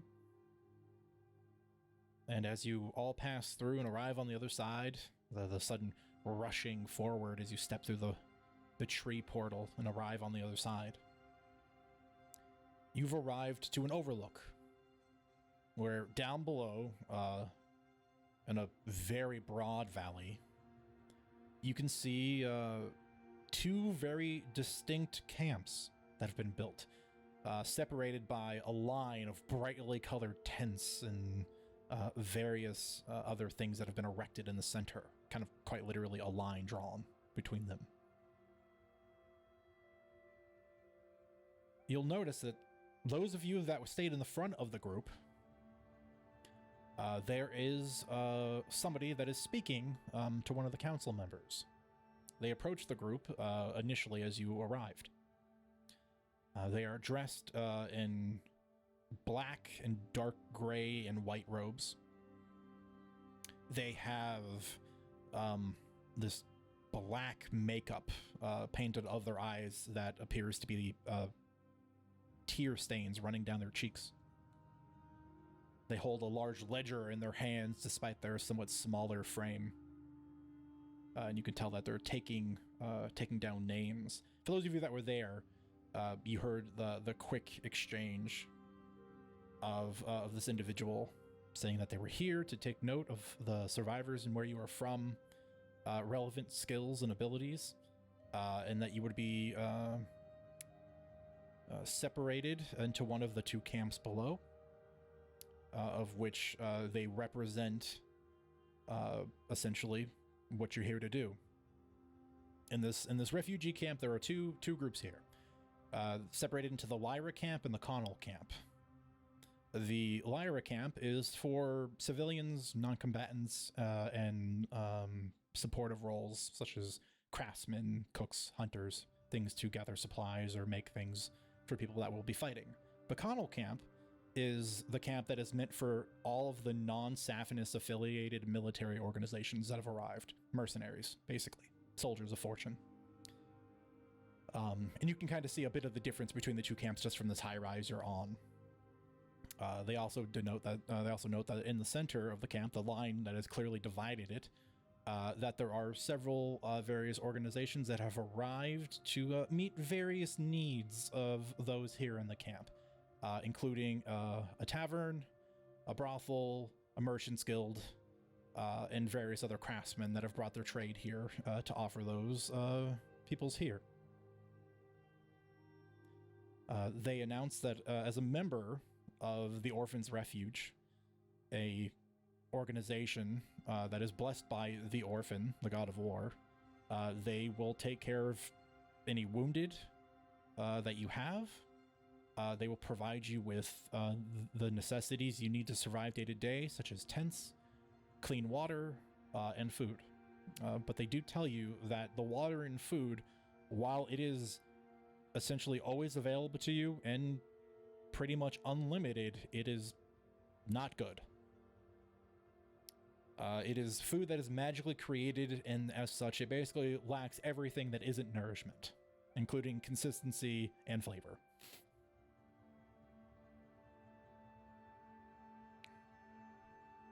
But they basically ply you, for any of those that might be interested in going to speak and join the Connell camp, given that a quick glance sort of tells this cleric that many people are headed to the Lyra camp. But there is no rush to make any decisions, and that you can do it at any time, should you desire.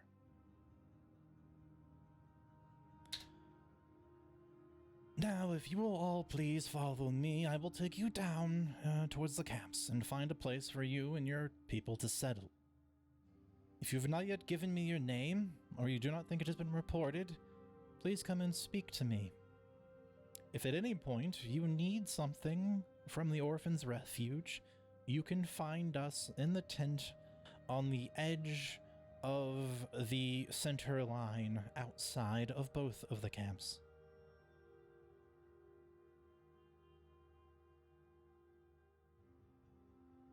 And they turn and they will begin slowly walking down the hill, guiding all that follow.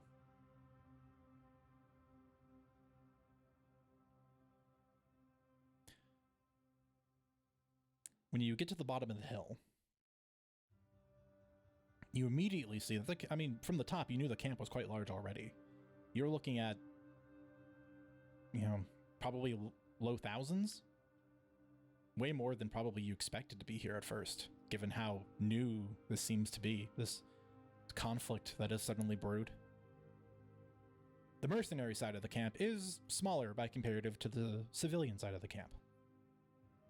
But there are banners that fly, flags that have been erected to denote the various sections of the different mercenary companies that are there. Many different types of colors and symbols. That being said, the largest is denoted by a white banner with a black border and a angular white cross in the middle on the field of black. I reversed some of those colors. Field of black, white border, white cross. For those of you walking down and kind of taking all this in, if you just want to throw some history checks out for me, I might be able to tell you some information about the various mercenary groups that are here.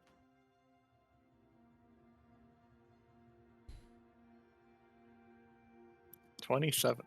Wow. Nerd. That's a 10. Lucky 7. Also a 10. Titan is too focused on the people of Greenwood. That's fair.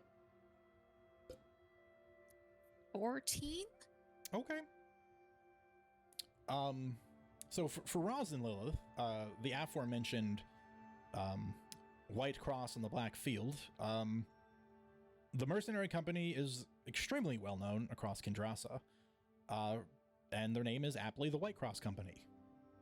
They are an enormous band of trained mercenary soldiers that travel country to country, basically only taking on jobs that benefit the greater good of the population. So they have at times fought against various governments, especially in Utgard, when the dwarves are still in power, given that they lived kind of a very difficult kind of lifestyle, and so those underclass people were often represented by the White Cross Company, who would go and do the work there to protect people, and have often passed through Greenwood on their way to the Wildlands, that is the remnants of Utgard, to help quell various bandit groups, because they were one of the only groups capable of doing it. Currently here, at a glance, especially again, you guys came in with that top-down view early on, this band of White Cross Company mercenaries is probably close to about 200. And they are extremely organized. They have perfectly neat, erected rows of tents. Nothing seems to be in disarray. You can hear the sounds of smiths working in their own camp. And everybody is wearing a tabard of black bordered in white with the White Cross Company symbol on the front of it. They are very well put together. Lilith, you do note a couple of banners. Things that you heard mostly through secondhand from various people that have traveled through Greenwood merchants, things of that nature. You see a few flags that you recognize. One, it is honestly the most boring banner you have seen, but by design. It is an all-black banner with a white skull on it. People have not really talked a lot about them, probably because their branding is really bad. But you've heard tales of a group called the League of Phantoms. They are a group of for-hire assassins, which in this day and age is not as uncommon as it used to be, especially according to your history, where once upon a time, assassination used to be a lucrative job that was controlled by a single group, and when that group vanished off the face of Eldarth, many new groups of assassins came up. This is one of them.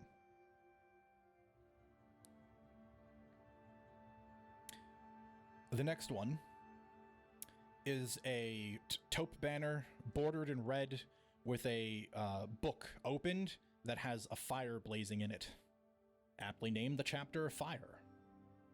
A group of spiritual and primordial fire casters that have learned to conjure primordial fire elementals to fight alongside them.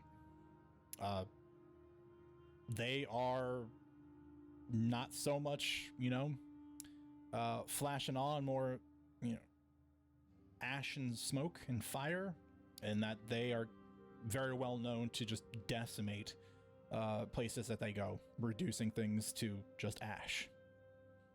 They're a little hot-headed, as by their nature, and their leader being an ash failing, who is rumored to be a former member of the actual Court of Ash.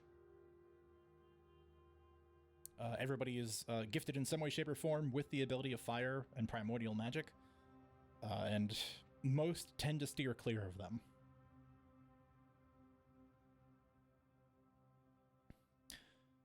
The next banner is a banner of silver bordered by white, bordered by black, with a skull with a sword through it. The skull's face has very sharp teeth, and it meets in the middle. And most people would just take it for a skull, but you know that it is not a skull. It is a warmonger helmet. This banner belongs to a group of mercenaries called Tatiana's Tyrants. It is said that Tatiana, the leader of the mercenary group, is a child of one of the dead company members' warmongers, formerly, given that the soldiers, a thing of the past. But it is rumored that Tatiana is immortal, given her heritage, and has the benefit being that she is the child and herself an elf, and as such is able to rely on the vast experience of her previously undead mother. That's a lot of history. Oh, yeah. Contrary to the general vibe of Dead Company and the name implying, they have a pretty decent reputation. They tend to get along with people well, unless you are on the other side of them on a battlefield.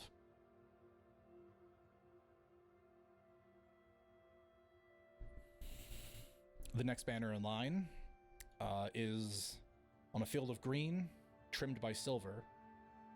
3 mountains that reach up to a peak, with a bright sun that appears to be a shield behind them. This belongs to the Immortal Bastion.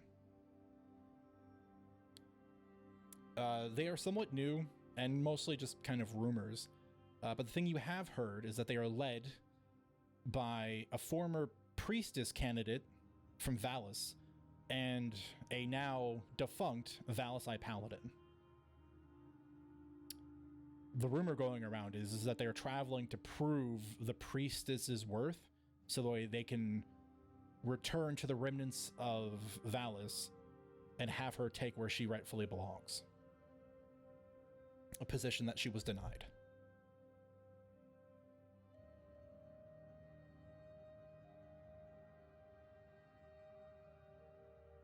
For what it's worth, Lilith is kind of muttering the names as she's like looking at the banners. Mm-hmm.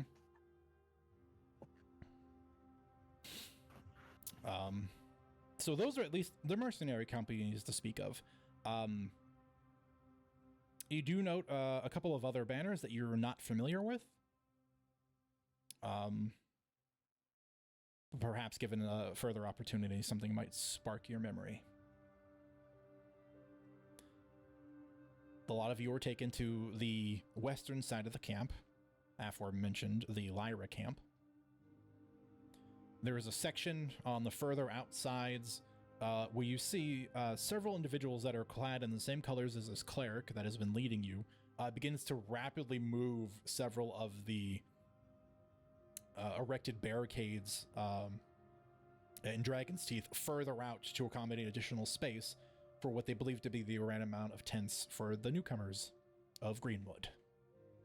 And it doesn't take them long as you see several people begin arriving with crates, bundles of canvas and wood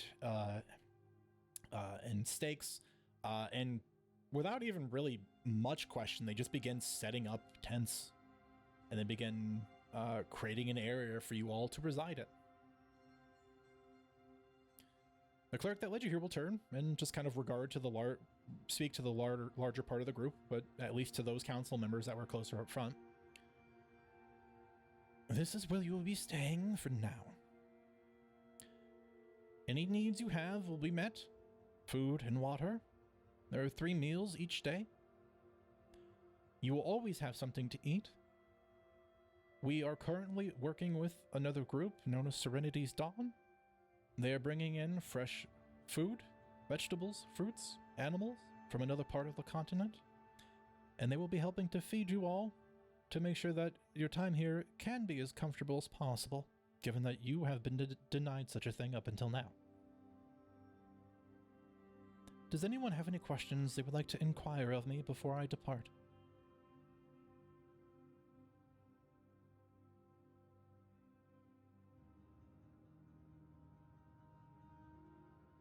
Very good.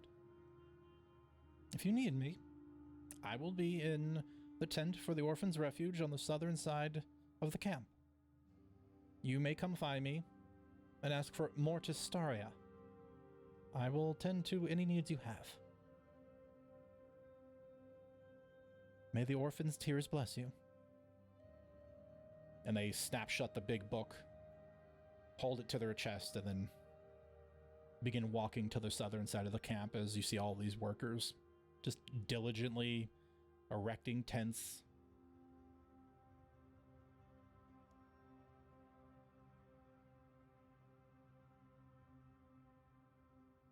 We'll have a moment to breathe if you'd like.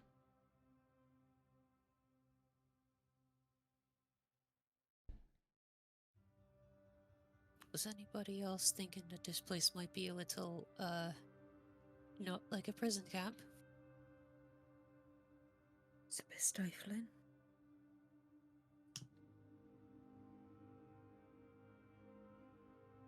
Good for the people, though. The children, the adults. I guess it's better than being in the middle of the woods, but...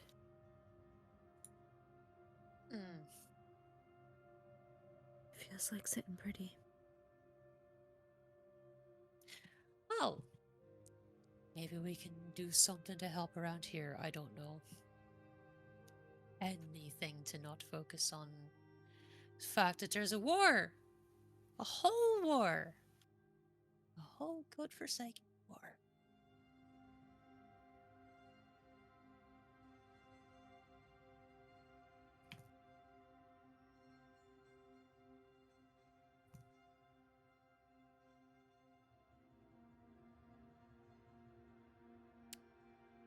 So, what do you want to go find to do then? First step, start helping people set up their new homes, I suppose. Yeah. The workers that are here will point you to supplies and tools, and just kind of, gesture to where the obvious kind of, pattern that was being arranged for people. And as necessary, given, they're like, well, yeah, all the people you brought with you. Just if you need 4 people tents, set them up. We have up to 6 people tents. If you need something larger to accommodate you, we could probably make something, but we don't have anything like that right now. Otherwise, you know your people. Take things, set them up.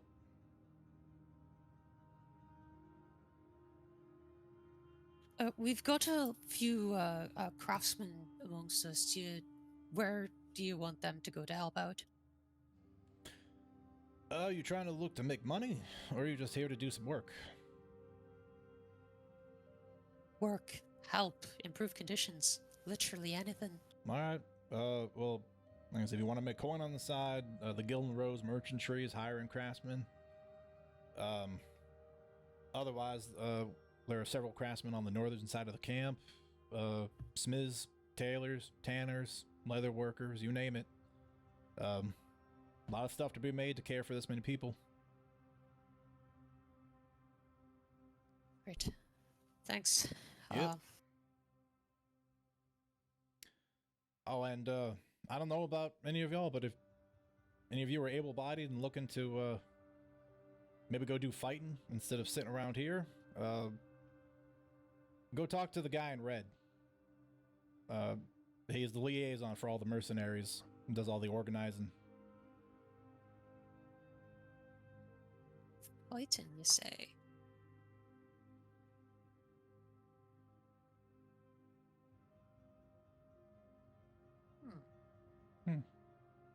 Just gonna quickly look at everyone else and see how they feel about that. Lilith is already looking at you. Roz looks happy for possibly the first time in days.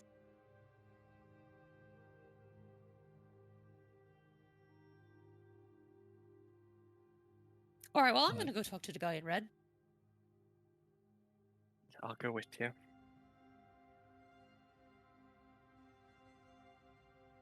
Audie just... She kind of hums and haws a bit and goes, I guess I'm no fighter, but we'll see what he does. And trots along behind. Rona looks back to where her folks are. Sees they're probably getting helped already. Yep. I'll just get in the way. And follows behind the main party, arms crossed, wanting to do anything.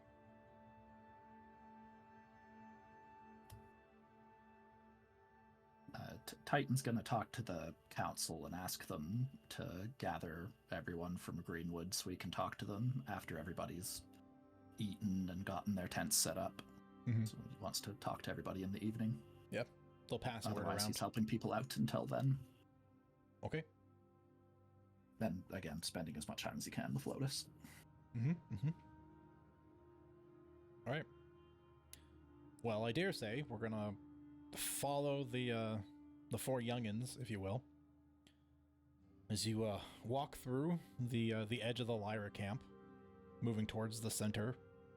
As you observe, one, in the distance, there's a crimson-colored flag that's in the center, that central line that separates the camps. That once you sort of realized the foreman you were talking to pointed at it, but you think you're just pointing in a direction, then you're trying to go, oh, that's probably what he means, so you're heading in that direction. As you do, and you walk through this, this camp, you see there are a lot of people here. A lot of families, a lot of young kids. It's a sad place to be, because it is obvious a lot of these people, like yourselves, have been deprived of their home and have been brought here suddenly.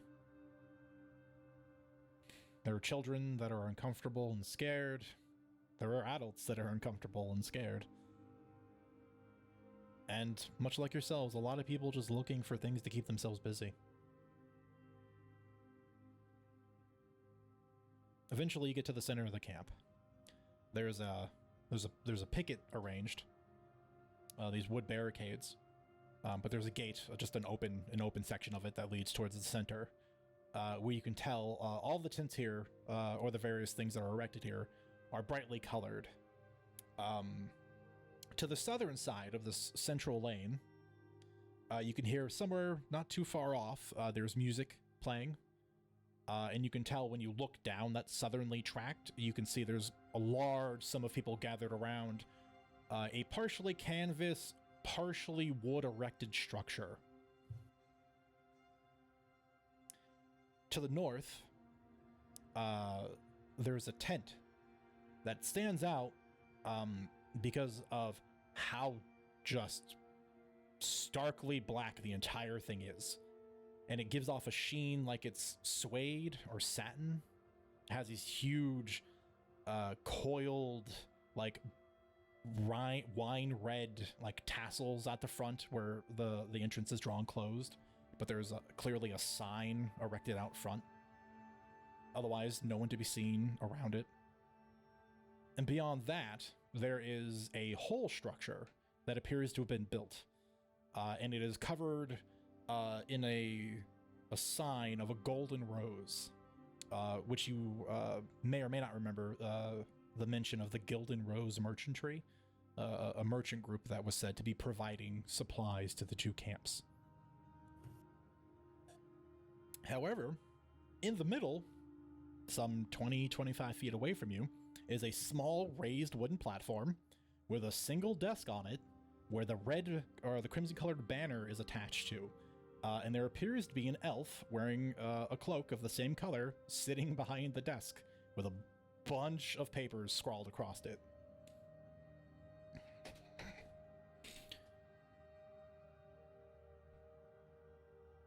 I assume this is the guy in red. He looks Probably. like the only guy in red. Alright, well, hi. Are you the guy in red who we were supposed to talk to if we want to do mercenary work? He looks up. You see the look in his eyes, a little tired, brightens considerably. Why, yes, you have found the right person.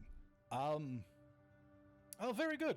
Are you all interested in signing up to be mercenaries and doing some soldiering?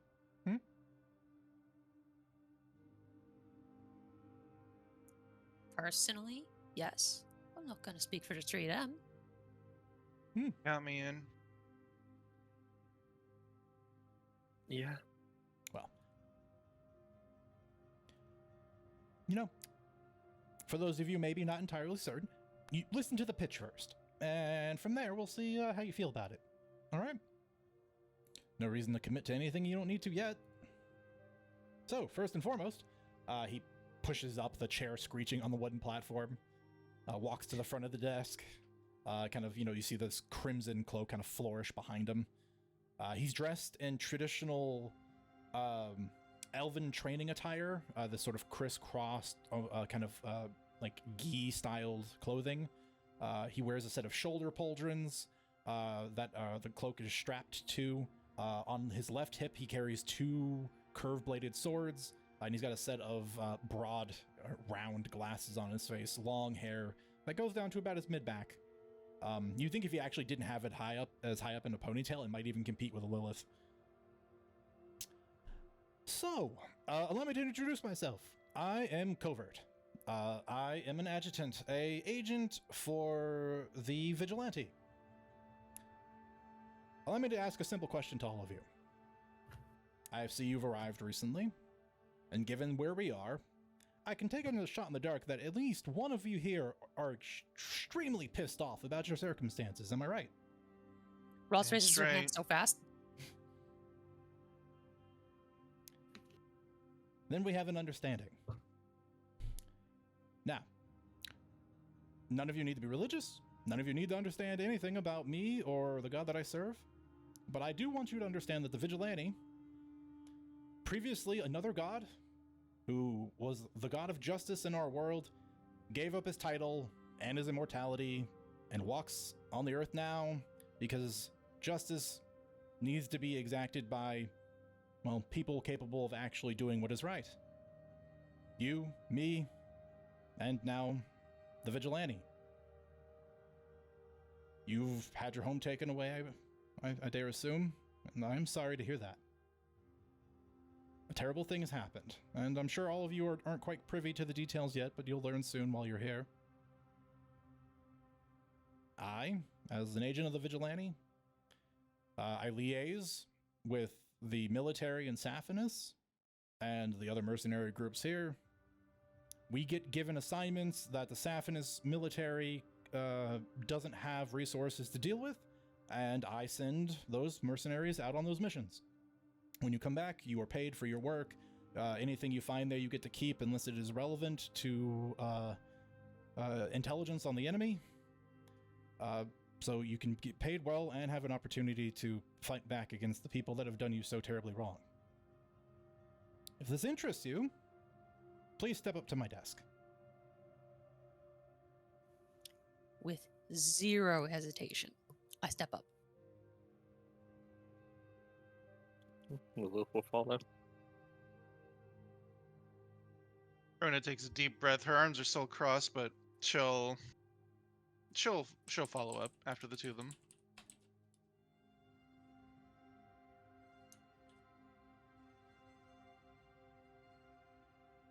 And Audie kind of looks over one shoulder and back to the group and around a little bit and tentatively takes a step behind everyone.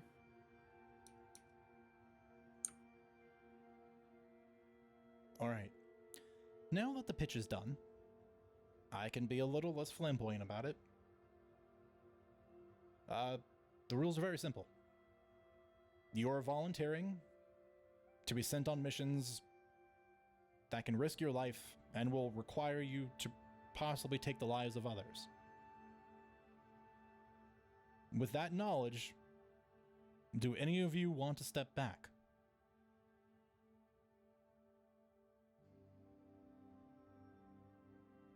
I don't know how much help I'd be.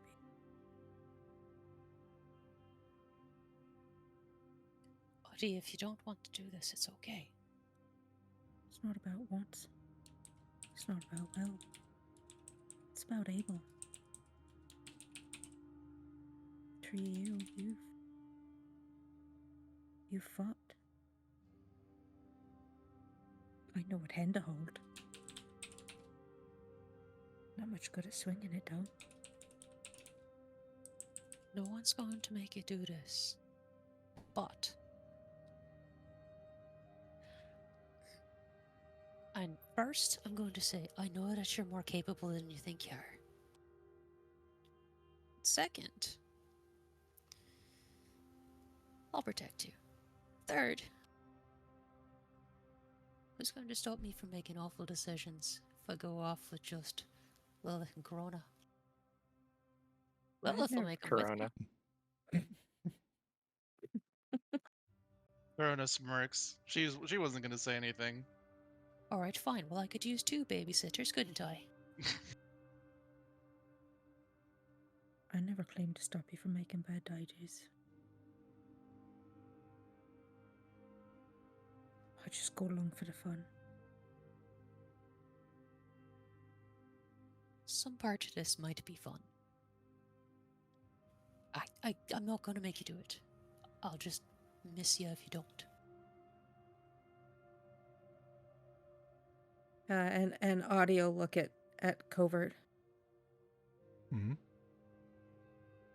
What sort of skills are needed? Or all of them fighting fist and sword? Not at all. Sometimes just having a good intuition is enough. What kind of skills do you have?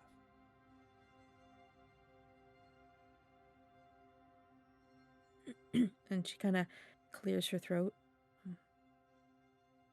I sing, and Mm-hmm. I dance. Mm-hmm. As I said, I've used a sword, but not against anyone.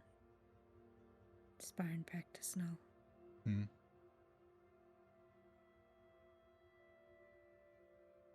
All right.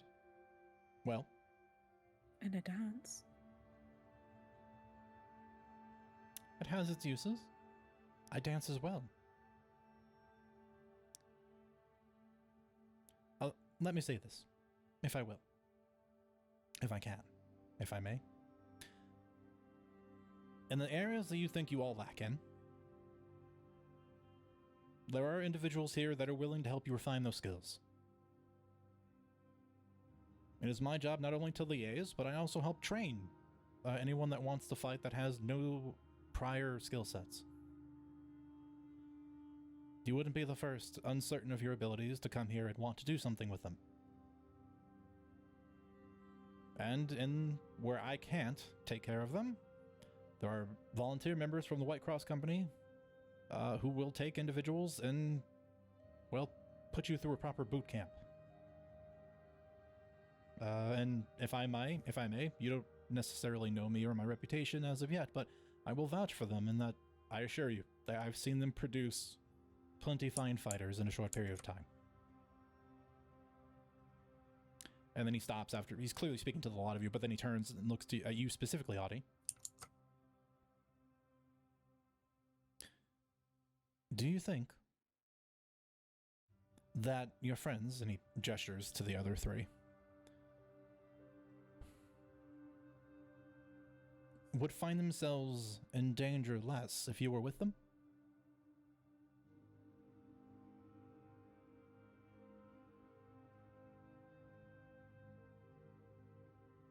You see, she actually thinks really long and hard about it. She's...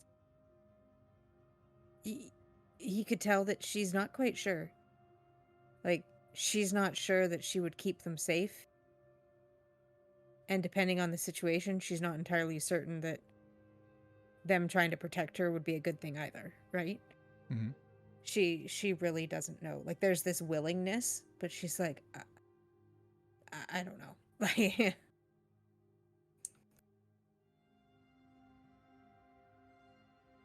It's all right. You don't need to answer.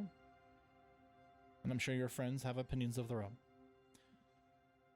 But nothing you do now needs to be set in stone. I'm certainly not going anywhere. And you'll have another opportunity to come speak to me in the future. Perhaps you can talk amongst yourselves, reach an understanding. Or if you'd prefer, I can even go find some others similar to yourself. And those that have been trained and become soldiers, what their experiences were like, so you can perhaps get a second-hand account.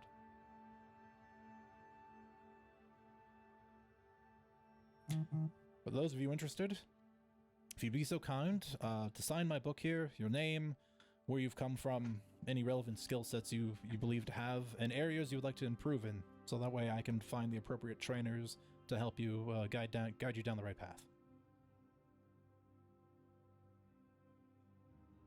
And you'll spin the book around and put a charcoal pencil in front of the closest of you, which, given Roz's general eagerness, is probably Roz.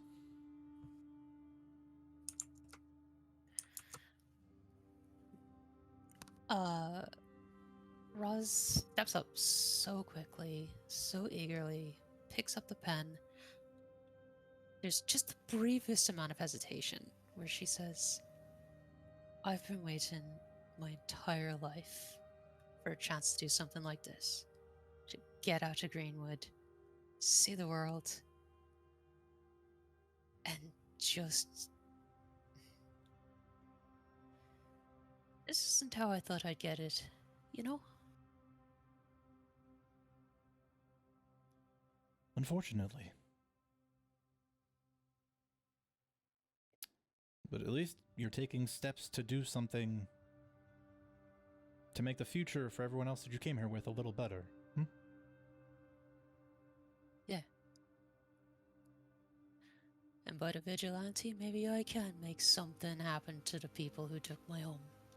And I will sign. Mm-hmm.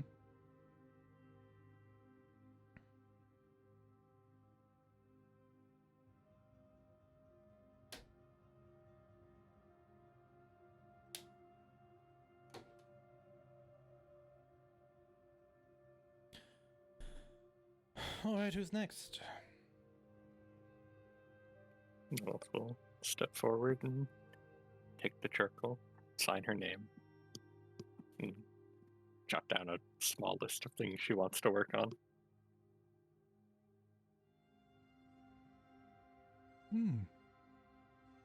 Elana, huh? Yes. I know your family. I imagine that most people in this area do. Differently than that. My mother was very close with yours. Oh? Hmm. Who's your mother? Arsenio Yarrow. She unfortunately passed away a few decades ago, but your mother and your father in my memories. I'm sorry for your loss. She must have passed before my time then. Certainly possible. But I'm sorry you're here, but I'm glad to have someone of your talent with us. Don't go holding me up to that standard quite yet. I'm sure you'll get there.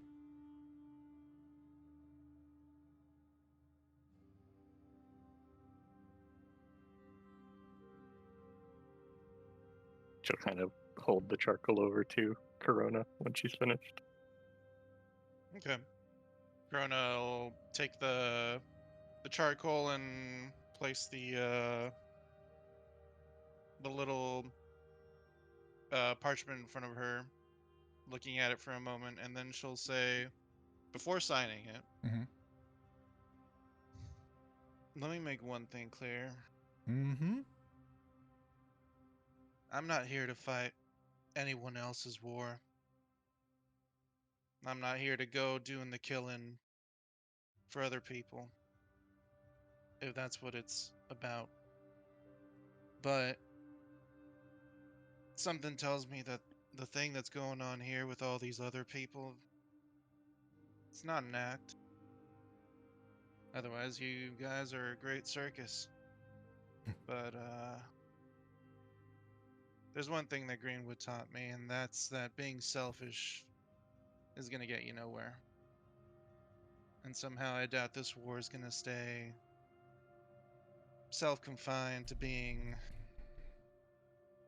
something that's just about me and whoever the enemy is. So that said, she signs her name, Corona Wilder. I'm in. Understood. I'm sure as time passes, you'll better understand at least what I'm trying to do here. I'd hope so. Now, here are your vouchers.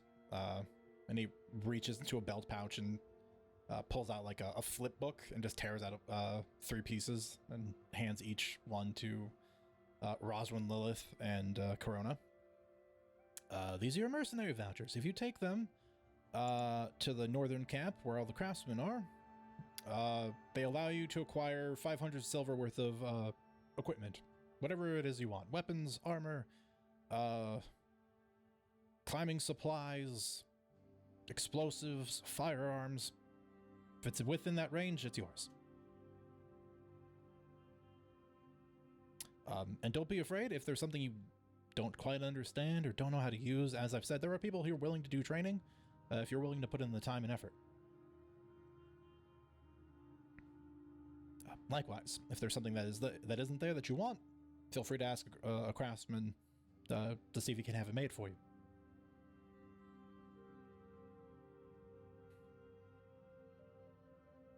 Understood. Do any of you have questions for me?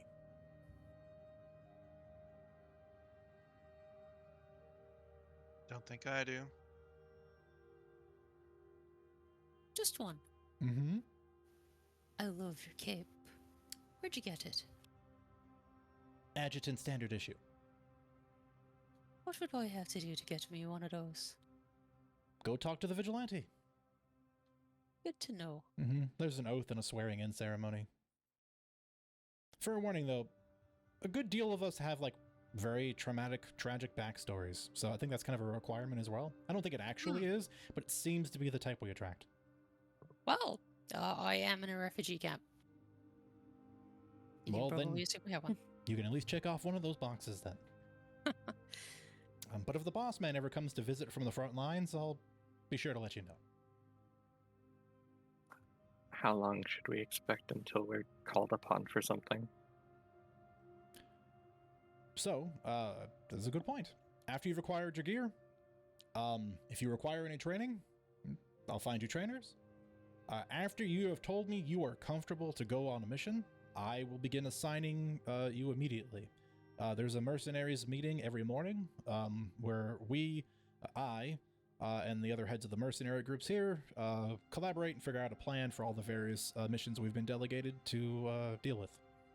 And just to make things clear, given the very strong opinions of Miss Wilder here, not every mission is go to a place, kill these people. Sometimes it's just gathering information, sometimes it's resources, sometimes it's just confirming whether or not if something is there or not. As has probably been said, this war is a unique one. There are a lot of things that, if left alone, we think will be taken advantage of in a very bad way. People, spirits, creatures are all going to suffer the longer this goes on. So we're just trying to make sure that doesn't happen.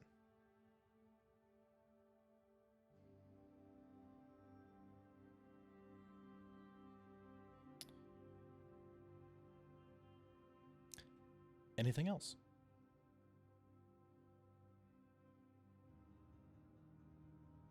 No? All right. Like I said, feel free to make it to the northern side of the camp where the craftsmen's are. Just spend that voucher. If you are looking for food that isn't gruel or something that has more taste than water, feel free to go down to Dusty Daisy's, the tavern to the south. The tavern owner, Daisy, is lovely, and they get in as much stuff as they can. Fairly good. Good music as well. Perhaps, and he looks to you, Audie, they do take singers and dancers as well for entertainment if you want to go and make a name for yourself there. Maybe good for morale. For other needs, perhaps more illicit, feel free to go to the Ivory Seductress. It's that ominous black tent just to the north of us here. Also, if you aren't in need of that, but are perhaps in need of perhaps wanting to know something, they also sell intelligence. Just, it costs money. So, maybe not right now.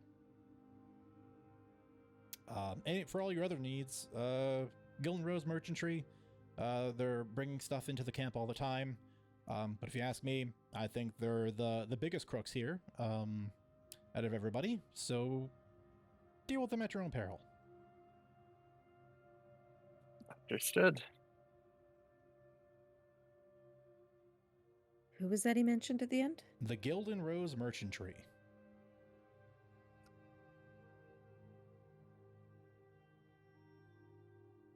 We'll look together to say, should we go spend these right now, or do you think we should go back and meet up with the town?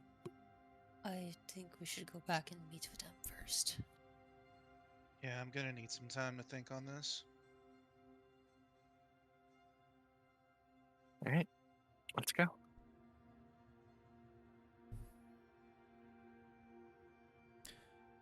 As you all on your way back, Titan, was there anything specific going down back with all the other Greenwood citizens, or are you just getting people settled? Yeah, no, just getting them settled, getting them ready. Okay. And said he's eventually going to give a rousing speech. But Is your strapped rousing for time? We can shave it for another night. Is your rousing speech ready? Yes. Well, then when everyone makes it back, about an hour later, tents have been erected, people are settling in places, food is being distributed because you've arrived at an irregular time from the normal meals. You eventually, Titans, see 4 familiar faces return to the camp.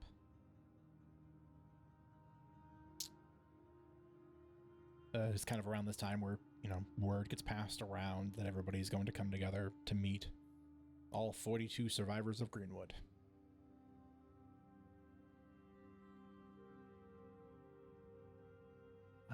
Once everybody's gathered, a Titan will stand up in front of everybody. Sorry. Just, I'm shy about this stuff. Doing it in character, I might crack. I'm sorry, guys. I'm gonna do my best. I believe Please in you. forgive any You've got breaks. this. Titan looks over the people of Greenwood. Everybody, people of Greenwood. Fazil's last words to me were to protect his children, to keep them safe. And to the best of my abilities, I have seen you to the safest place I know of. I have spoken with some of the older and more level-headed people, and they have agreed to stand as a council. But I am sorry to say that I just cannot stand with them. I promised Fazil I'd protect his children. But there are still some of his children back in Greenwood, lost in the forests, stuck in the paradise we once owned. And I cannot abandon them to that fate. I was too weak to protect Fazil's children. I saw my limitations. It broke my heart to have to flee. But I will reforge this body into a weapon. I will find a way to grow stronger. I will do whatever it takes to free and save my children. If it's a war these people want, I will deliver to them a wrath and murder such as has never been seen since the Great Creation War. I will run them out of our paradise and take it back.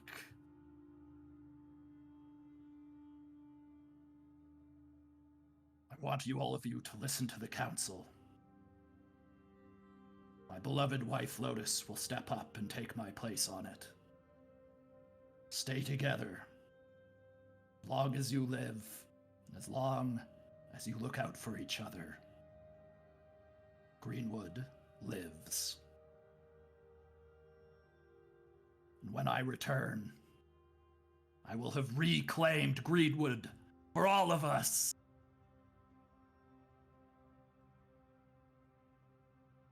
Tomorrow, I'm going to set out on a journey to grow stronger. I love you all. I want you to know that I do see you as children.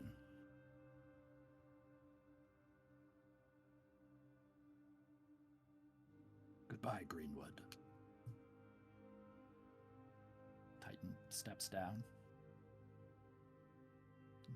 takes his wife, and they go to their tent. And tomorrow he will set out.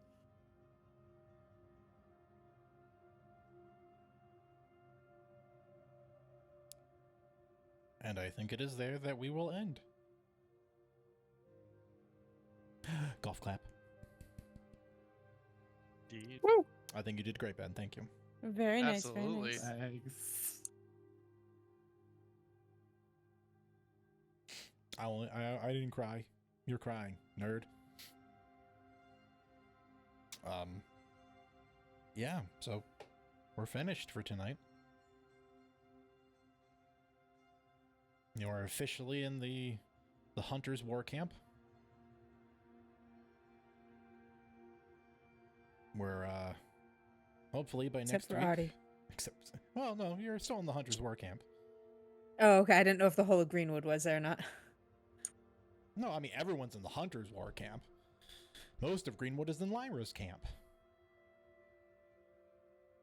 But several of you will be eligible to go to Connell's camp if you so wanted.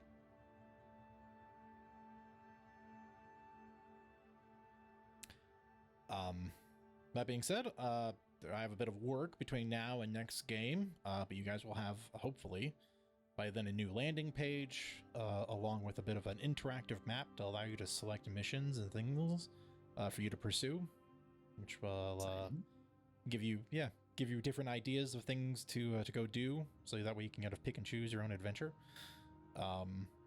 Likewise, I will have a bit of an excerpt written up to sort of explain all the information that the citizens of Greenwood will acquire over their stay here in the Hunter's Camp,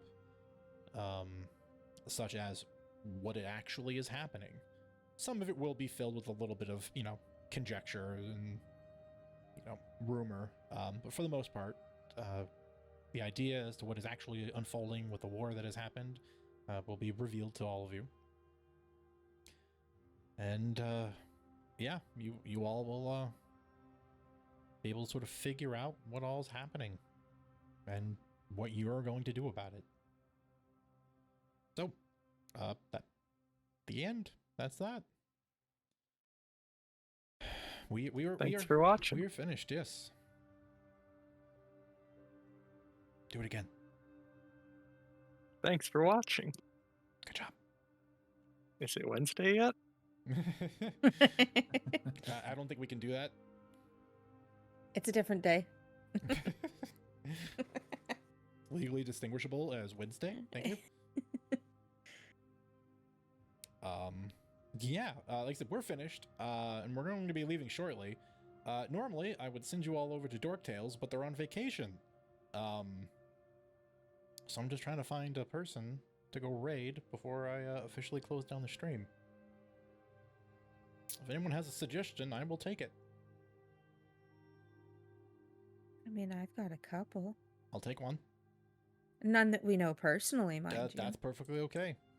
I was going to say, though Mr. Scotch is playing Helldivers, Turtles and Chill is always a great time to just relax and listen to some lo-fi. Well, Watch fair. some Turtles. Fair. Those are my two dibs. Yeah, fair. Yeah, I mean, that's reasonable. I don't know, I think I was trying to keep it within the community, Other D&D Unfortunately, streamers. yeah, the normal D&D people I don't see online. Yeah. Oh, let's make some new friends tonight, shall we? All right. This is called making good choices, guys. We're making friends. That's what we're trying to do, So, all right. I found someone. Their UI is very nice. It looks like they're currently in the middle of a fight. Let's go disrupt them a little. So, for those of you that are watching, thank you for joining us this evening. We love and appreciate the effort and time you put in to join us, because it is effort to, stay concentrated on something for 3 hours that you're not actively playing in. So again, thank you. Thank you to my lovely players who I adore and appreciate for continuing to encourage me to run games and tell these stories with you all. And our lovely new followers. And We've all of our seen you. lovely new followers, yes. Yay, new followers. Which is- and yay, old ones. We love all of you. It's true. Yeah, like we don't discriminate here. Followers are great. Lurkers are also great. Much appreciated. I saw you there, Bill. Don't think I didn't see you, Bill. Yeah, we're gonna send you on over to this Queen Shark, who looks like they're currently in the middle of something quite intriguing. So go say hi to them and stick around for as long as you can. Otherwise, thank you for joining us, and hopefully, as the party will do in the near future, make good choices. We'll see you next Wednesday.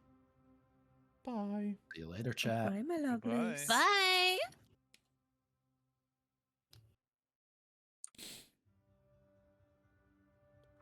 Rating? Rating? Rating? Oh, we're still live. Rating. Rating? Sorry, rating takes a wind up. There we are. There we are.